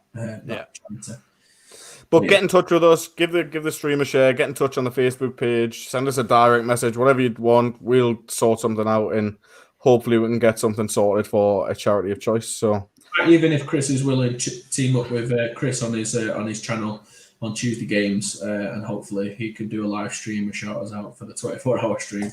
He's doing really well.